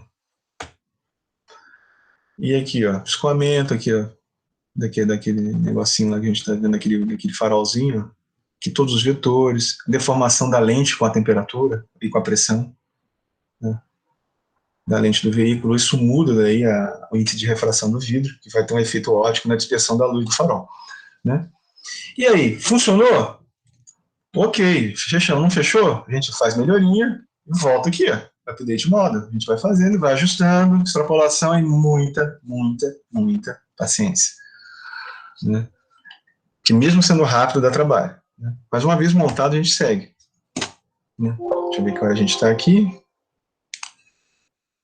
18 horas ainda. Perguntas, por favor? Estou falando, vocês estão quietinhos aí. Alguma pergunta?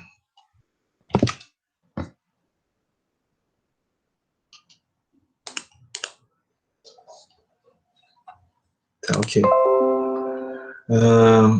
A gente vai usar o ANSYS FX, né? Eu vou abrir aqui para vocês verem.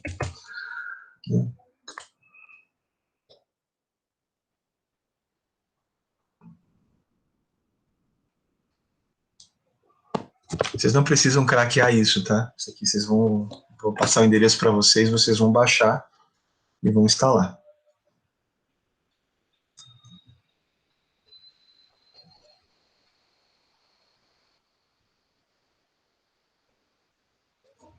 Deixa eu acender minha luz aqui.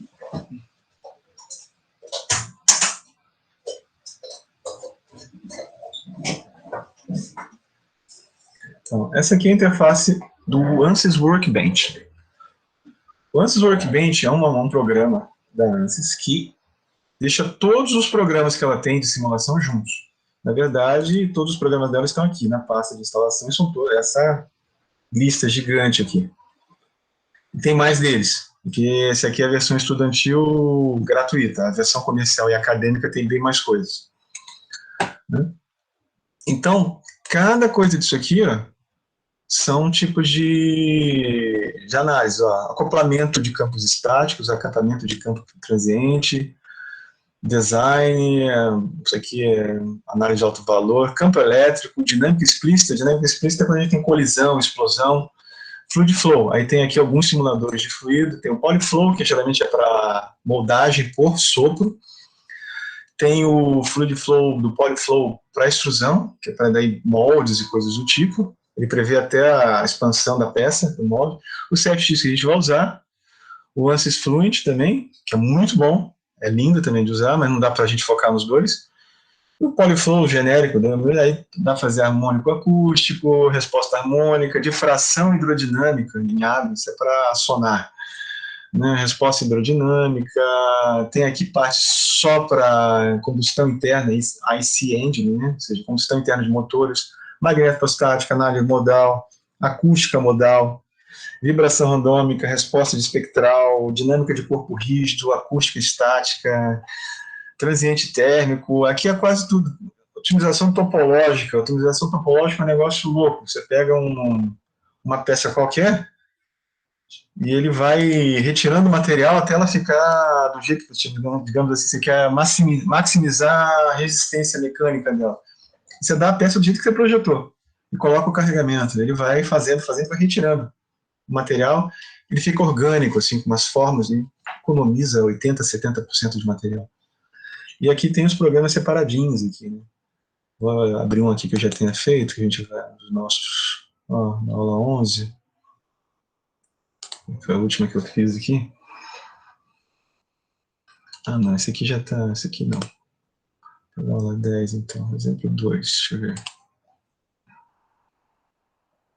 Ó, ele já vem prontinho, naquela sequência, geometria, malha, física, solver, resultados. Ó, vou abrir aqui a geometria, para ver o que é.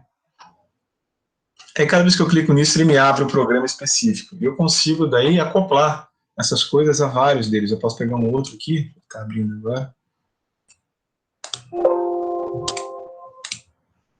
Está abrindo.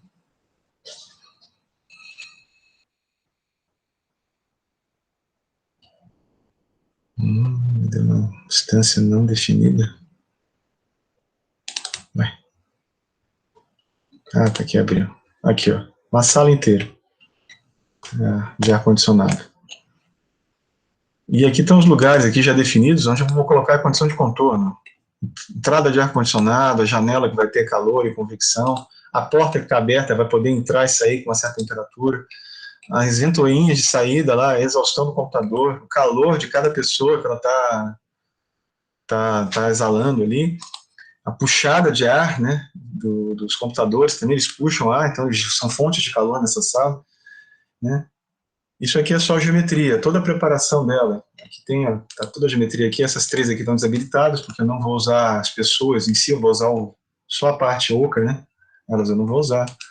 Eu posso daí alterar isso, aí eu fiz a malha aqui.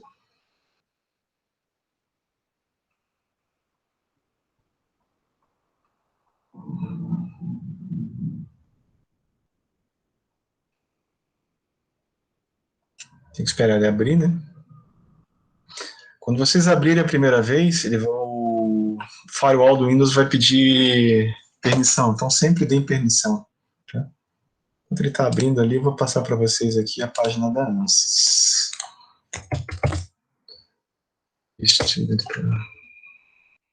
Aqui.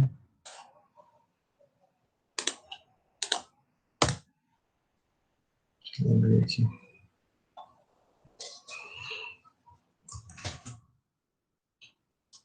Vocês vão baixar esse aqui, ó, ANSYS Student. Deixa eu passar esse link aqui no chat para vocês. Vocês copiem esse link aqui, tá? Podem baixar. Ele vai compactado uns 6 ou 7 GB. Descompactado chega uns 14. Então precisa de espaço em HD. Deixa eu fechar aqui um pouquinho. Aqui está a nossa malha. Aqui, ó. A discretização, né? Os meus volumes de controle, aqueles que a gente faz em fenômenos. Fazendo balancinho em fenômenos. Balanço e volume de controle. É isso, literalmente isso que ele vai fazer. Vou cortar aqui no meio. Ó. Ó. Aqui está um pedaço da pessoa aqui. A mesa aqui. Aqui não é meu domínio de cálculo. Eu só estou trabalhando com fluido, essa parte aqui. Né? Aqui tem uma pessoa aqui, eu posso andar com esse cara. Ó. Esse é o meu domínio de cálculo, discretizado. Aqui na parede, se vocês olharem, tem a camada limite para pegar.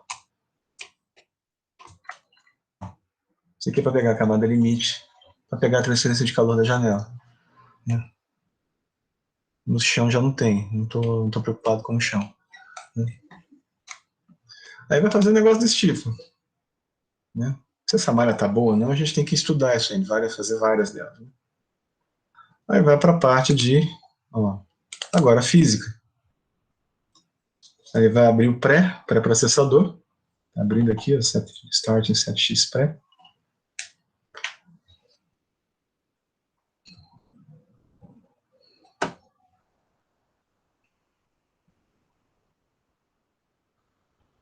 Ele vai trazer aquela malha lá, agora gerada, né? Ó, tá lá. Aí ele abre aqui a malha, esses nomes de CAD, tudo louco, mas tem as regiões em que eu defini, onde vai ser condição de contorno, ó, tudo separadinho. Né? Minha geometria, eu vou aqui, ó, digo se é no tempo, se ele varia no tempo ou não, se é regime transente ou regime permanente. Né? Meu domínio é um domínio fluido, contendo ar a 25 graus. Eu vou ter empuxo térmico devido à flutuação, aqui, ó. Eu tenho aqui o vetor gravidade, está apontando para baixo na direção Y, com a temperatura de referência 25, tem transferência de energia, tem turbulência, tem todos esses modelos aqui. Posso usar, posso colocar combustão? Posso. Posso botar outras coisas? Posso. Radiação? Posso também. Né? Aí ele pergunta, o que está entrando ali, ó, na exaustão? Por exemplo, aqui o inlet do ar-condicionado. Aqui, tipo, uma condição de contorno de entrada, entra com uma velocidade de 1.000 metros por segundo, com turbulência, intensidade de 5% de turbulência e uma temperatura de 17 graus. É o que ele pergunta. São as eu vou fazer isso para cada região delas, se for pertinente. Depois disso, vou lá e defino aqui para o meu cara as partes numéricas, o meu esquema, como é que eu estou tratando a equação de forma numérica, quantas interações eu vou dar, qual é o meu passo de tempo, aquele está automático, posso fazer um físico, e eu mesmo definir localmente, né? Eu posso fazer aqui agressivo, especificado, Qual é o meu critério? Critério médio, né? Resíduo médio ou resíduo máximo? Qual o valor dele? Qual é o meu yield? Qual a minha meta de conservação? Posso alterar equações especificamente, né? Uma delas eu posso alterar, equações avançadas, tudo é numérico aqui.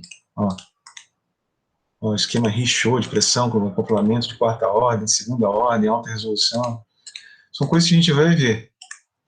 Mas assim, ele está perguntando como eu resolvo isso, como eu trato a equação. O que você vai jogar para fora, o que você vai escrever, vai fazer backup, você vai monitorar, né? E aqui outras coisas que a gente não vai fazer, tipo refinamento de malha automático, eu posso mandar a malha se subdividir nas regiões que forem críticas, ele vai fazendo isso automático, né? Posso criar pontos de operação, ou seja, mudar, criar várias vazões aqui, fazer análises diferentes, posso fazer um diabo aqui, né? Depois disso a gente manda para resolver. Não vai dar para ver aqui, mas ele vai abrir uma janela e vai ficar só mostrando resíduos e um relatório. Depois a gente vai para o resultado. Essa aqui é a parte demorada. A parte de geração de malha e a parte de inversão de matriz.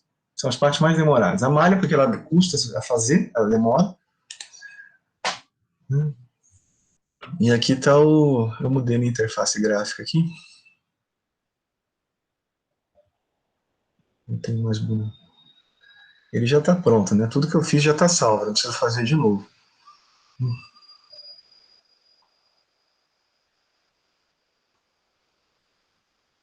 Ó.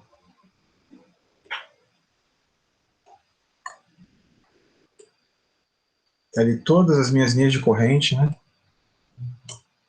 Esse coitado aqui está congelando nessa pluma térmica aqui, que está uns 22 graus. Mas aqui sai 17, aqui eu não sei de quanto que é essa isosuperfície, deixa eu ver. ISO de 21 graus. Então aqui, esse tubo aqui, daqui para dentro, tá de 21 para baixo, né? Então ele está embaixo dele, ele está sofrendo. O outro ele até que está de boas. Aqui a pluma térmica que está entrando a 45 graus aqui, ó. Deixa eu ver aqui. Não, 32 graus quase, 31 graus e meio. Então aqui, ó, parte quente está vindo aqui por cima. O ar está subindo aqui devido à temperatura da parede, da janela, que tem radiação aqui. Tem convecção natural, então ó, o ar fica menos denso aqui, porque aquece, sobe e começa a girar. E a gente pode animar esse negócio todo. Aí você vê o que está acontecendo. Não precisa ser tão rápido assim, pode rodar mais devagarzinho. Ó. A gente vê daí, ó, o que está acontecendo lá dentro. Isso aqui não dá para ver experimentalmente. E essas são as equações de fenômeno de transporte. Você quer Navier-Stokes. É isso que ela faz.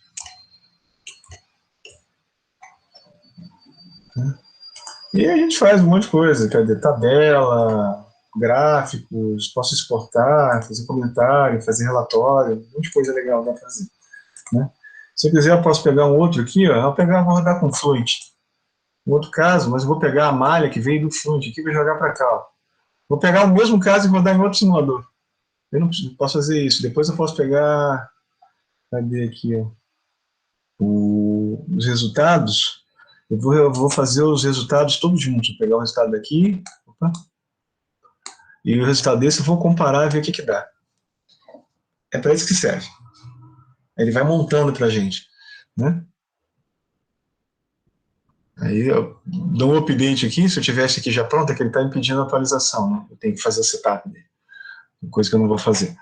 E eu der o update, ele faz. Se eu tiver 20 mil pontos de operação, várias vazões, ele vai fazer. Um atrás do outro, ele vai salvando se eu quiser, vai no relatório, gera superfície de resposta, aqui embaixo tem isso. Ó. Resposta, superfície de resposta análise, se quiser. Eu posso criar parâmetros aqui nessa geometria, como temperatura de entrada, largura, altura, tamanho da janela, tamanho da saída de ar-condicionado, pode ser tudo parametrizado. E eu quero saber daí qual delas é melhor. Eles vão fazer uma análise aqui e vai montar tudo, né? Não vou salvar para não estragar isso aqui que tá bonitinho pra caramba.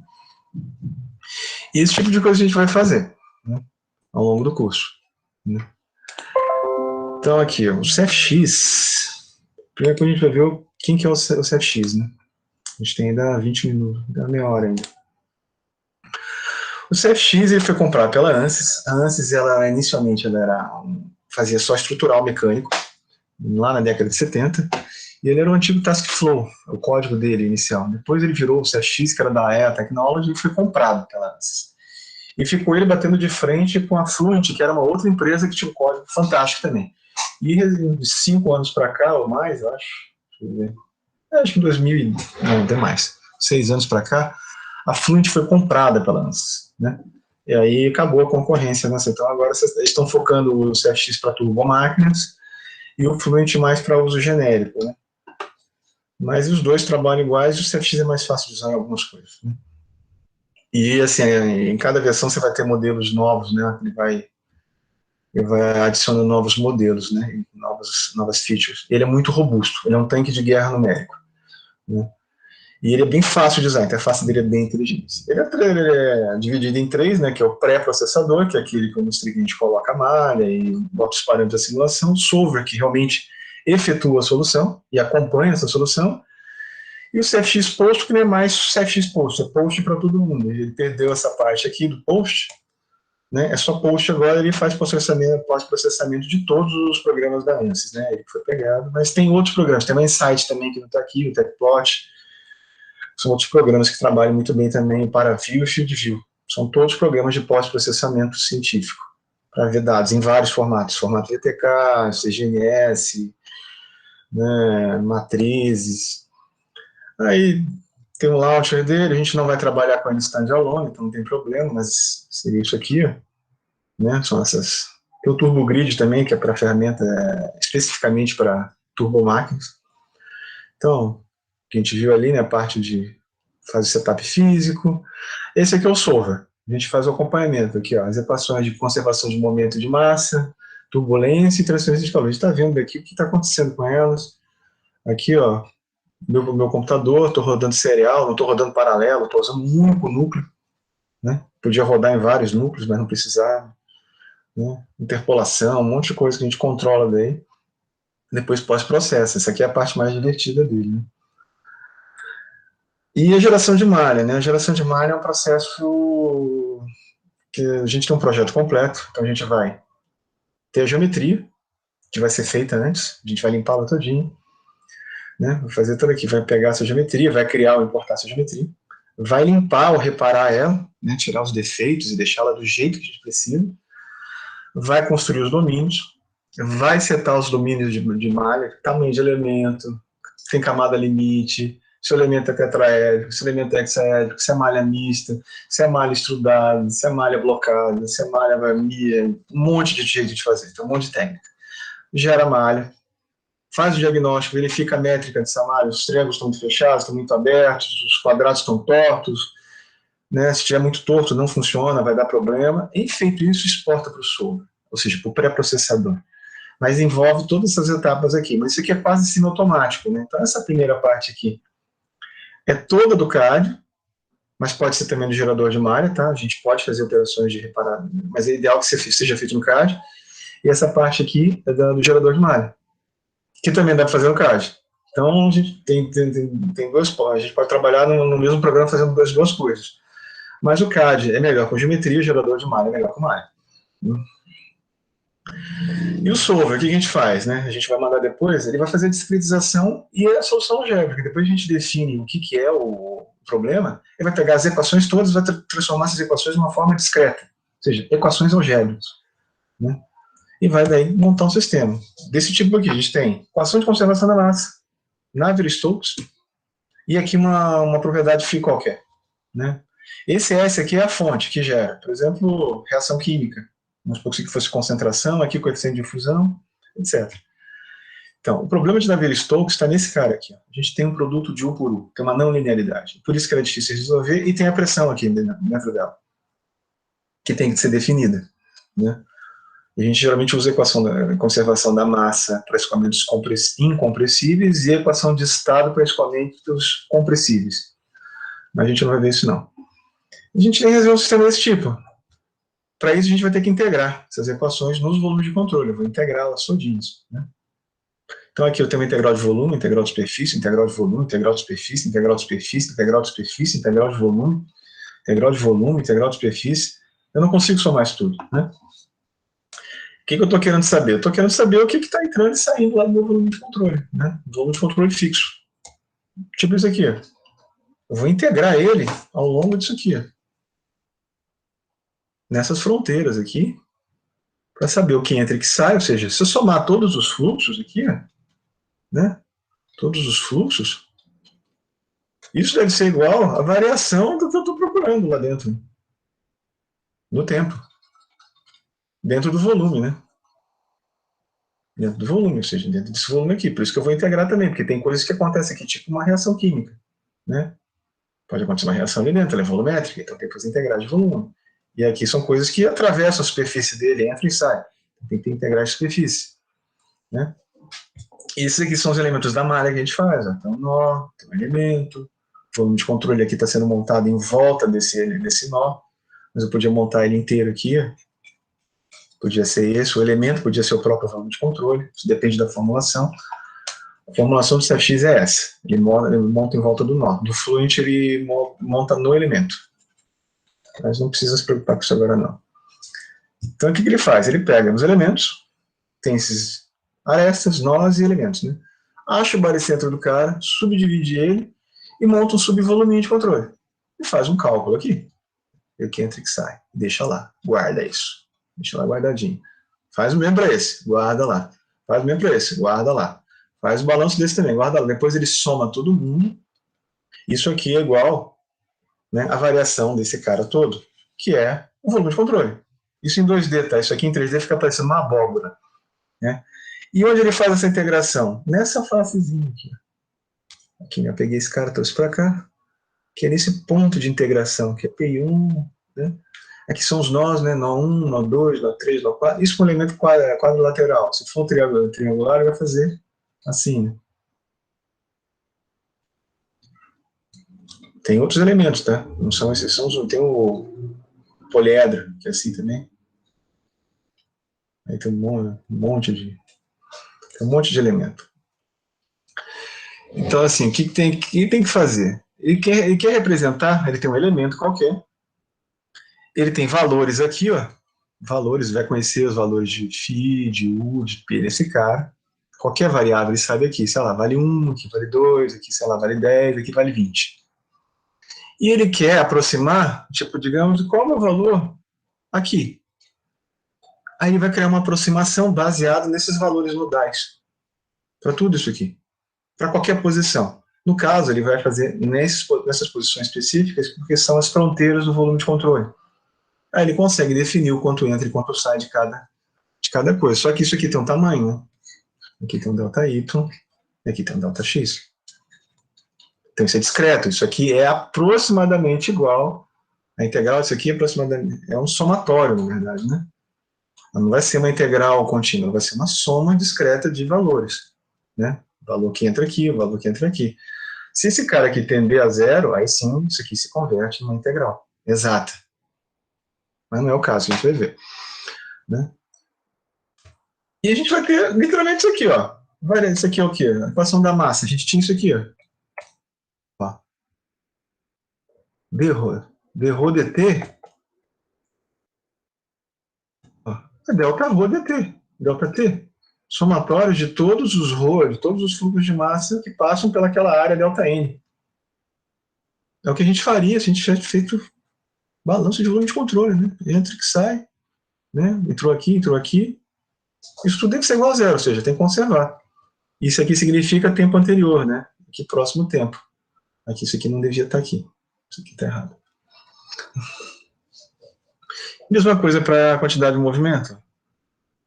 O ρ vezes o v é a massa, dentro do volume de controle. Vezes a velocidade é a quantidade de movimento do tempo futuro, tempo passado. Então, isso aqui é a variação de t, né, de quantidade de movimento, de m vezes v. Vezes u aqui, né, porque o v está usando o volume. Isso tudo é igual ao fluxo de massa que carrega certa quantidade de movimento, mais a variação da pressão, que faz com que o fluido vá da pressão maior, né, para a pressão menor, né? Ou seja, ele escoe na direção onde está sendo pressionado, na direção oposta ao gradiente de pressão. Difusão de quantidade de movimento, que são as tensões viscosas. Isso aqui tem uma aproximação mais complexa do que isso, mas também vai ser o fluxo disso aqui avaliado nas fases, mas qualquer outra força, tipo Roger, né? Ou campo magnético, se for um fluido que tenha campo magnético. E daqui de qualquer propriedade vai ser a mesma coisa. Variação dela, em tempo, em relação a ΔT. Esse cara aqui vai ser o quê? É ρ, U, ΔA. ΔA de quê? Daquela face aqui. Esse delta aqui. ΔA. Então é discreto. Ela deixou de ser essa equação, eu integrei ela e ela vira uma equação agora discreta. Né? Isso aqui é com função do quê? Nos pontos dos valores nodais, que vão ser as minhas incógnitas que eu vou ter que resolver. A hora que eu resolvo isso, eu tenho os valores nesses pontos, eu consigo pintar tudo isso aqui daí. Então, é o termo transiente, né? Esse é uma ordem de primeira ordem, a gente vai ver isso aqui. É uma aproximação simples. Literalmente é um ΔΦ sobre ΔT, que eu estou aproximando a minha dφ dt. É isso. Se eu tirar o limite disso aqui e fazer ΔT tender a zero, eu tenho a derivada de volta. Né? Ela é robusta, ela é boa de fazer, né? Fácil de implementar, né? Mas ela é de primeira ordem, né? A gente vai ver o que são essas ordens, né? O erro dela é aproximar da ordem de ΔT. Quanto maior meu ΔT, maior é meu erro. Tem outras que o erro é da ordem de ΔT ao quadrado. Então, se eu tiver um ΔT pequeno, essa aqui tem um erro menor. Né? Aqui são as funções peso que ele usa para fazer, aqui em 3D já, né? Por exemplo, eu quero saber um x aqui, ó, nesse sistema coordenado, eu quero saber um x aqui, nesse ponto. Aí eu dou essas coordenadas para ele aqui, ó. X em S, sei lá, 0,5, né? 0,75 e 0,1. Né? Eu dou essa coordenada para ele, aí aqui eu tenho o x de cada um, vezes o valor que eu tenho lá. Isso me dá um valor aqui, ó, desse ponto, exato. Então eu consigo, isso aqui são, a gente chama de funções de forma. Né? São aproximações, elas podem ser lineares, essa aqui é uma trilinear, né? Porque é linear daqui, linear para cá, linear para cá. Mas elas podem ser quadráticas, em estruturas é bem comum elas serem quadráticas, né? De segunda ordem, pode ser de terceira ordem, pode ser paramétricas, né? São aproximações, são várias. Especificamente o CFX ele trabalha assim, ele vai ponderar, ou seja, quanto mais perto, digamos assim, do nó 3, mais próximo do valor do nó 3 eu vou estar. Qualquer coisa aqui em volta tem muito mais o peso do 3 do que do nó 5, por exemplo. E é isso que essas funções fazem. São médias ponderadas, são pesos que a gente dá para cada variável em cada posição, com base em valores que a gente tem, como se fosse fazer a média de uma prova. P1 mais P2 dividido pelos... Aí tem o peso dela aqui, o peso dessa aqui, o peso da P1 mais o peso da P2. É isso que ele faz. Igualzinho. As derivadas você faz da mesma forma, né? Tem uma aproximação um pouquinho mais embaçada. É a derivada do nó em relação a x, aí que tem uma matriz de transformação que eu tenho que deixar aí do x e yz e passar para STU. STU é o sistema do cara, tá? Ele é quadrado. E o real lá é tudo torto, assim. Então ele vai passar para cá. Depois ele traz para cá. Para isso aqui, essa matriz é a matriz de transformação. O que é isso? É uma transformação linear. Vocês têm lá um vetor I igual a uma matriz B qualquer, que transforma esse cara nesse vetor. É isso aqui que ele está fazendo. Uma transformação linear. Essa matriz tem um nome específico. É a matriz jacobiana. Que é aquela matriz de derivadas. Né? Se a gente vai entrar nisso aqui? Não, mas é saber o que está acontecendo lá dentro. Aqui também é facinho, é a pressão vezes a área. Pressão vezes a área é o quê? Força. Né? E por que força? Porque a variação da quantidade de movimento no tempo, pela segunda lei de Newton, é força. Né? A massa não varia, fica para fora, por isso fica ΔU dt. É igual a força. Pressão vezes a área, força. Simples assim. Né? Mas como é a pressão? Também é avaliado com base nas pressões dos nós, em qualquer ponto que eu queira. No caso aqui, no ponto de integração. Esse ponto aqui. Deixa eu limpar aqui, já virou uma bagunça. No pontinho de integração, eu quero saber nesses lugares. Eu dou a coordenada dele E ele me calcula. Vou somando, vou fazendo o seu somatório. Essa parte aqui é mais complicada. Não vou falar disso aqui agora. Isso aqui é para os termos para esses termos aqui. Esses termos aqui. Esses aqui são os problemáticos. Basicamente, aqui o que ele está dizendo aqui é que ele pega o valor desse ponto P aqui, é o valor atrás dele, né? Desse ponto aqui, é o valor que está vindo lá de trás do vetor, mais um gradiente desse cara de acordo com a direção dele, que é ponderado. Isso aqui é feito de forma automática dentro do CFX. Então aqui ele fica de primeira ordem e aqui ele fica de segunda ordem. Então ele fica meio que mesclando. Aí a gente vai ver as vantagens de ser de primeira e de segunda e as vantagens de mesclar. Mas não precisa se preocupar com isso ainda, a gente vai ver isso com mais calma. Conservação da massa, por exemplo, aqui, ó, tem isso aqui, ó, tem que resolver ρ e U no mesmo passo de tempo. Aí eu posso linearizar, não tem como resolver. Aqui tem uma não linearidade. Eu quero resolver sistemas lineares, não sistemas não lineares. Não quero usar método de Newton. Vou pegar, eu vou quebrar, ó. Vou pegar o valor que eu tinha de U, multiplicar pelo valor que ainda não tem. Vou pegar o valor que eu tinha de ρ, multiplicar pelo valor que ainda não tem, e diminuir ele dos dois valores que eu já tenho. Quando isso aqui se igualar, ou seja, quando o ρ for igual a ρ zero e o U for igual a U zero, esses termos vão se cancelar. Cadê aqui? Ou seja, como eles vão ser todos iguais, isso aqui vai cortar com isso aqui, vai só sobrar isso aqui, que é o que eu queria. Né? Então ele vai inteirando. Né? Aplicáveis para qualquer número de Mach. Para quem não lembra, o número de Mach é a velocidade do fluido dividido pela velocidade do som. Se for maior do que 1, né, é supersônico. Né? O escoamento comprime. As fronteiras, né, que é quando a gente faz a discretização da fronteira, que a gente vai ter as condições de contorno não estão sendo aplicadas aqui, né, aí vai ter um volume de controle que está do lado da fronteira, ele vai receber daí, né, valor de fronteira, né, a gente vai especificar velocidade, fluxo, temperatura. Alguns problemas que ocorrem de discretização, se a gente usar uma malha muito vagabunda, por exemplo, ó, aqui eu prescrevi um U aqui, digamos que eu prescrevi 1 nessa face. Esse cara aqui vai ter 1, porque aqui vai ter 1 e 1. Aqui vai ter 1, aqui vai ter 1, todo mundo aqui vai ter 1. Mas quando eu fizer o balanço de controle aqui, ó, aqui vai dar 1, mais 1, e aqui é parede. Esse é azul, aqui vai ter 0. Parede não tem velocidade. Esse do canto aqui piorou ainda. Aqui vai ser 1, 0, 0, 0. Então aqui, a média para esse cara aqui é 0,5, e aqui é 0,25. A minha condição de contorno foi pro lixo. Era para ser todo mundo 1 e a velocidade caiu. O único cara que tem 1 é esse do meio. Então eu tenho que fazer mais elementos aqui. Ó, né? Tem que subdividir isso aqui, porque desse jeito aqui vai dar problema. Né? Problemas de controle de malha. Né? Isso aqui é só para dar um exemplo. E o que ele faz? Ó? Se a gente tiver uma equação só para água, a gente vai ter uma equação desse tipo. Aqui dentro, esse quadradinho é a matriz de cada equação. A em relação a U, de U, componente U em relação a U, componente U em relação a componente V, de U a relação a W, de U em relação a P. E assim vai, de V para U, de V para P, de W para U, V, W e P. Então, vai ter essas matrizes aqui dentro. Então, são matrizes de matrizes. Né? E aqui a gente vai ter vetores de vetores. Né? Então, aqui vai ter um monte de vetor.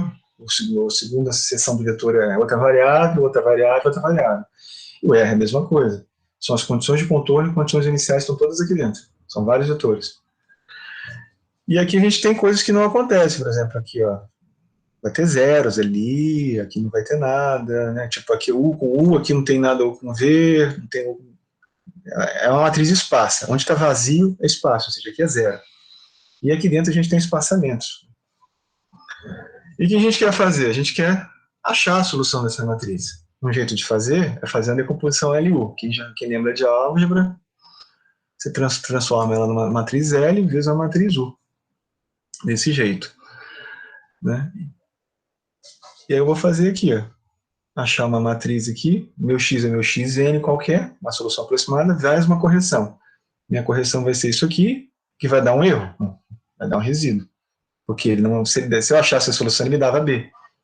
Mas como ele não dá a solução, esse x é aproximado, ele dá qualquer outra coisa, ele dá um R. Que é o quê? O valor de B vezes o próprio sistema. Ou seja, a prova dos 9, se eu tenho A mais B. Dando 2, eu digo que B é aproximadamente 1, então meu A é aproximadamente 1 também. Mas isso é um chute, né? Porque eu estou fazendo agora que meu A é igual a 2 menos B. Né? Mas o meu B é um B', aqui é a mesma coisa. Então isso vai dar um erro aqui, né? E aí ele vai fazendo essas...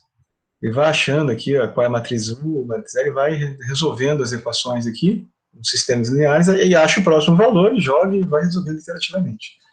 Né? Aqui a gente não vai ver isso agora. Aqui a questão do multigrid, aqui ó, não vamos ver isso não, passa batido. Processamento paralelo eu já falei, né? Ele vai pegar aquela matriz, vai quebrar aquela matriz em submatrizes e vai dar cada uma para um problema diferente, né? Aqui são vários exemplos que a gente tem, ó. São os tipos de processamento paralelo que a gente tem. Ele vai dividir o domínio, mas vai dividir como? O METIS, que é o padrão, ele escolhe aqui. Então, esses caras aqui têm mais ou menos o mesmo peso. São matrizes mais ou menos com o mesmo tamanho. Aqui a bissecção recursiva, que é o que ela diz mesmo, bissecção recursiva. Você vai cortando, vai subdividindo no meio. Ele cortou aqui, daqui para cá já não recortou mais. E aqui direção especificada, ele deu essa direção de recorte. Aí ele vai recortando.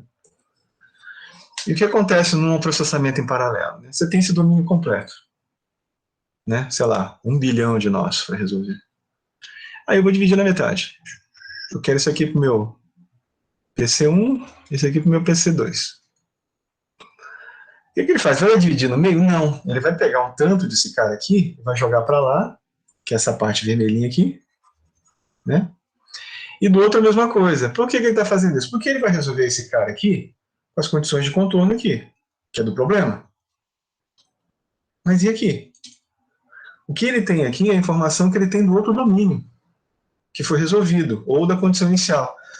Então, o que ele faz? Ele pega pelo menos um tanto, geralmente é 5% que ele invade do outro domínio, para amarrar essa solução ao que acontece nesse lado. Ele resolve. Então, esse lado aqui está sempre atrasado da interação anterior, aí ele vai e resolve. Então, isso aqui para ele é como se fosse uma condição de contorno. Aí ele resolve, passou, aí ele passa para cá. Quando ele passa para cá, esse cara agora vai receber essa informação. E ele aqui também está passando para ele, então eles ficam se conformando. Por isso que a gente tem que ter rede para trabalhar com isso. Dentro do próprio computador não tem muito problema. Quando a gente trabalha distribuído, precisa de uma rede boa, porque a quantidade de dados é maior do que o tempo de processamento. Né? A gente também tem o Fluent, que está aqui dentro, tem um console, que é ótimo, bonitinho, mas o CFD dele é meio pobre, mas ele tem muito modelo, é muito legal e fácil de usar. Né? O FlexPDE é free, né? Flow 3D, trabalha com escoamento multifase, ótimo. OpenFOAM, que é aberto, e agora estava instalando agora o NFix, né? Aqui no meu, que é feito pelo governo americano, esse aqui para trabalhar com escoamentos multifásicos e sistemas particulados e com reação química. Bem legal, vai trabalhar com reatores mesmo. Né? Simulação. E ele é gratuito. Esses aqui é código aberto e código aberto. Esse aqui é pago, esse aqui pago, mas com limitações, mas é bem vagabundinho, mas é bom de brincar. Esse é pago, mas é ruim para CFD, ele não trabalha com rendos muito altos não, ele sofre bastante e consome memória pra caramba. E o Fluent, que é o primo do CFX. Né? E para processar, a gente tem o Insight, que é muito bom, não tem na versão estudantil, que faz coisas assim de fotorrealismo. O TechPlot, que é muito bom, né? Ele trabalha com qualquer conjunto de dados, até do Excel, se você quiser. Né? O ParaView, que é gratuito, que é um clone do FieldView que é comprado, né? O FieldView também é muito bom. Ele trabalha daí, são os processadores que vocês podem ter. Né? Esse aqui é bem legal, vocês podem pedir uma licença aí uns 3, 4 dias, tem cursos deles, eles fazem bastante. Né?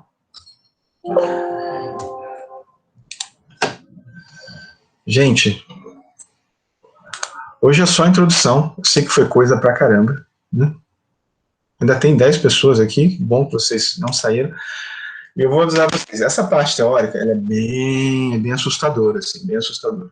Né? Eu peço a vocês não fugirem até a gente terminar a parte teórica, e depois da gente terminar a parte teórica, a gente vai para a parte prática. E aí isso fica mais fácil de entender, que a gente vai aplicar, e aí eu vou recapitulando.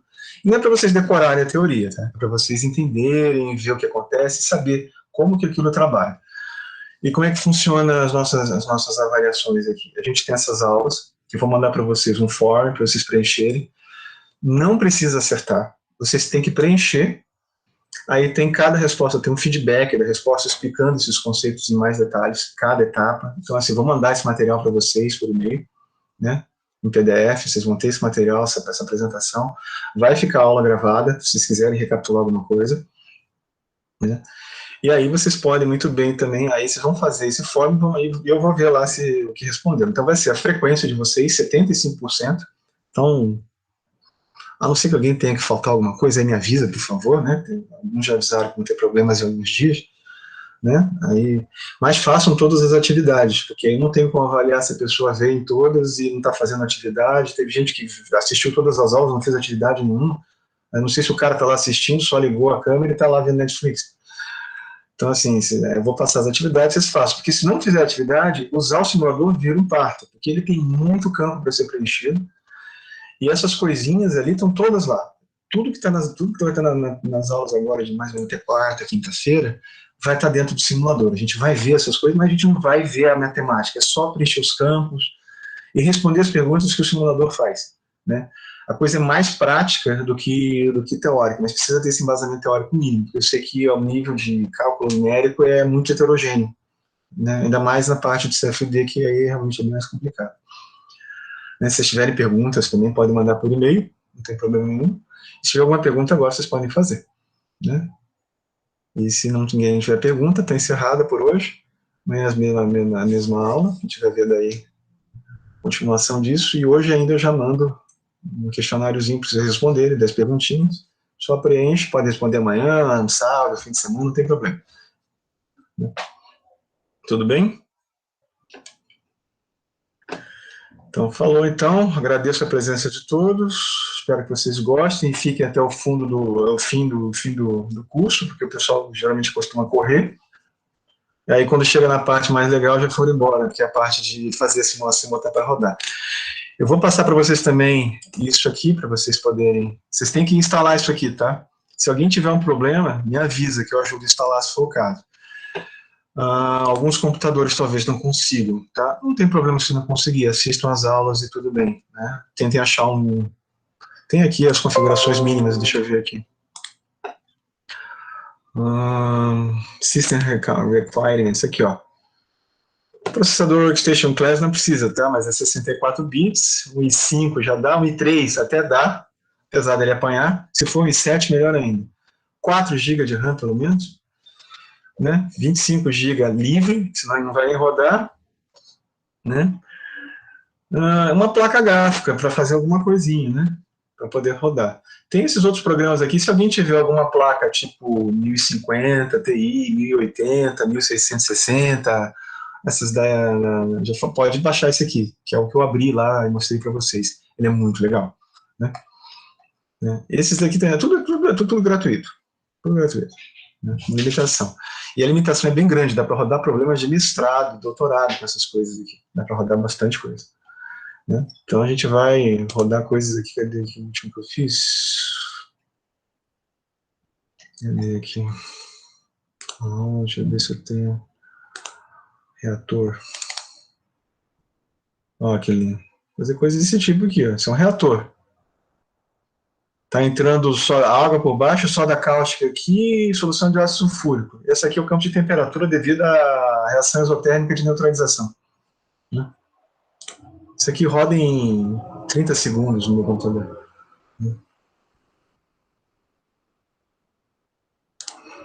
A gente vai fazer coisas desse tipo. É bem legal de fazer. Né?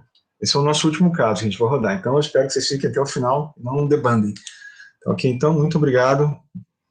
Até amanhã. Deixa eu ver perguntas aqui. Tá. Nada, Gabriela, Amanda, Rodolfo. Boa noite para vocês. Foi. Fechou.